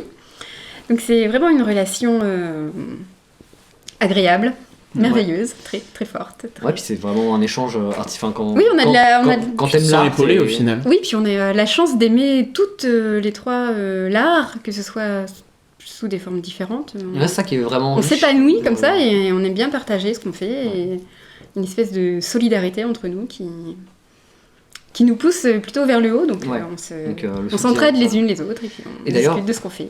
Sur ton compte Short Edition, ta photo de profil est un dessin de Fanny. Oui. C'est- Oui, j'ai changé récemment. Donc c'est voilà, c'est Winona Ryder qui est une de mes actrices préférées, donc, qui a été dessinée par Fanny. Voilà, Fanny de Cormeil. Allez voir son Instagram, elle dessine super bien. C'est l'instant pub. Allez, hop, hop, lâchez les likes. Du coup, on s'approche de la fin, enfin vraiment. Parce que oui. Oui. Donc, alors, du coup, juste un petit conseil, après on va devoir s'arrêter. Est-ce que vous aurez un conseil à donner à des gens qui voudraient commencer à écrire ou- Lisez. Ouais. D'abord, lisez. Il faut lire beaucoup. Puis il faut oser après. Osez, ouais. Lisez, osez. Lisez, osez. Voilà. Prenez du plaisir. Le plus important, c'est de délivrer sa vision, je pense. Genre, Ouais. si tu ne retrouves pas ce que tu as envie de voir, que ce soit en vidéo, en livre ou en musique, si par exemple tu as envie d'écouter une musique qui n'existe pas, bah il faut la faire en fait. Parce que si toi tu as envie de l'écouter, peut-être que quelqu'un d'autre a aussi envie. Et il faut pas attendre que quelqu'un le fasse. Qui a dit s'il y a un livre que vous aimeriez lire et qui n'existe Je sais pas, plus alors du tout. écrivez-le. Mais c'est vraiment ça au final. Ouais. Parce que c'est vraiment, il faut que tu écrives l'histoire que tu as envie de lire. Enfin, Voilà. moi c'est ce que je garde en tête en tout cas. Ouais, C'est ça. Il faut que ça C'est- nous plaise avant Ouais, tout. c'est ça. Mm. C'est le plus important Que parce ça que nous ressemble. Et même que- si ça plaît pas à tout le monde, au moins toi, il faut que ça te plaise. Il faut que tu puisses le défendre, il faut que tu... Bon, après, il faut pas partir dans des écrits trop extrémistes non plus. Il faut pas, par exemple, dire il faut brûler le monde, les gens méritent de mourir et tout. Si c'est ta vision, oui, bon, celle-là, tu peux peut-être la garder. Mais si t'as quelque chose à délivrer, il faut le faire. Ok. On parle là-dessus. On parle là-dessus. Ouais, on parle là-dessus. Pareil, Voilà. Super. Très bien. Alors, quand est-ce qu'on peut. Ou comment on peut lire vos œuvres? Alors, on rappelle un peu. On rappelle. Donc, alors Lily. Pour tu Alors as- moi, c'est sur Short Edition. Short Edition. Donc c'est un site où vous pouvez trouver des œuvres de personnes qui publient gratuitement leurs écrits. Et donc si vous tapez sur Short Edition Lily de Cormeil, le Ah lien, non. le lien Ah dans la oui. description. le lien de... On mettra le oui, lien dans la puisque j'ai description. changé mon nom dessus. D'accord. Donc voilà. Est-ce que tu as une date pour ton roman, du coup, qui sortirait Bah, Pas du tout dépend. Un Si je me lance dans l'auto-édition, il faut... D'accord. J'avais une piste Ouais. qui est le site thebookedition.com. Donc c'est voilà, une structure qui a l'air plutôt sérieuse, où les bouquins sont imprimés à Lille. D'accord. Donc il faut que je me renseigne là-dessus. Voilà, voilà, les livres sont accessibles en version numérique, mais aussi en version papier, Ok. sur commande. D'accord. Donc les livres n'existent pas tant que personne ne les commande pas. Donc ça c'est plutôt cool. C'est pas mal, ouais. Et ça permet de ne pas donner trop de sous à Amazon, puisque les livres ne sont pas commandables via Amazon. Voilà. De toute façon, même si c'est encore tout frais, vos écrits sont encore tout frais et pas prêts d'être publiés, nous pourrons bien sûr en faire la pub ultérieurement. Oh, Trop bien, hein. Comme c'est beau. Toi, Valentin, tu n'as pas de plateforme. Non, mais je vais peut-être essayer de me renseigner sur celle qu'a donnée Lily. Short Après, Edition. après, le truc, c'est que j'ai pas énormément de choses à faire lire non plus. J'ai Ouais. pas envie de mettre le début du roman là-dessus. T'avais des Ouais. nouvelles? Non, ouais, Tu as non, dit que t'avais des nouvelles. Oui, j'ai une nouvelle que je pourrais publier. Et il y en avait une autre que j'avais... Et tu Ouais, il y a du super pirate aussi qu'on veut. Ah bah oui, bien sûr. Celle-ci, je la garde pour les intimes. Léviathan. Léviathan. Peut-être qu'un jour, je reprendrai ce roman. Peut-être que quelqu'un a pensé que c'est l'œuvre de Thomas Hobbes, je crois, et il va l'acheter et alors ce sera le tien en fait. Mais j'avais commencé à bien étoffer l'intrigue. D'accord. N'empêche. Mais bon, maintenant, je me concentre là-dessus et c'est sur le roman et c'est mieux. J'avais oublié de dire au sujet de Short Edition, c'est qu'on peut aussi publier de la BD. Pour les gens qui sont intéressés. Voilà. N'est-ce pas, Gamon? De la BD, Vraiment. de la photo, et voilà, des écrits courts. Donc soit des poèmes, soit des nouvelles très courtes, soit des nouvelles un peu plus longues. Ok, bah très bien, on part là-dessus. Bah eh bien, merci beaucoup d'être venu. Merci beaucoup. Merci à vous, surtout. Grand plaisir. Merci à vous, ouais, Voilà. c'était cool. J'espère que notre émission aura donné le goût de la lecture à beaucoup d'auditeurs. Parce que On espère. lire, croise c'est les très doigts. important, c'est un petit Oui. peu la base de tous les arts, quasiment. Et ça fait du bien. Et oui. Ouais, c'est bien. et ça repose les yeux en plus. Voilà, et plongez-vous dans une aventure, rien qu'avec des lettres, on peut vivre des aventures incroyables. C'est vrai. Waouh. C'était incroyable ce mot de la fin. Oui, ouais, j'ai travaillé ça. Magnifique. Allez, au mois prochain, du coup. Au mois prochain pour un vidéobox Un vidéobox. que Manu nous confectionnera. Yes. Cool. Allez, salut! Bisous. Salut!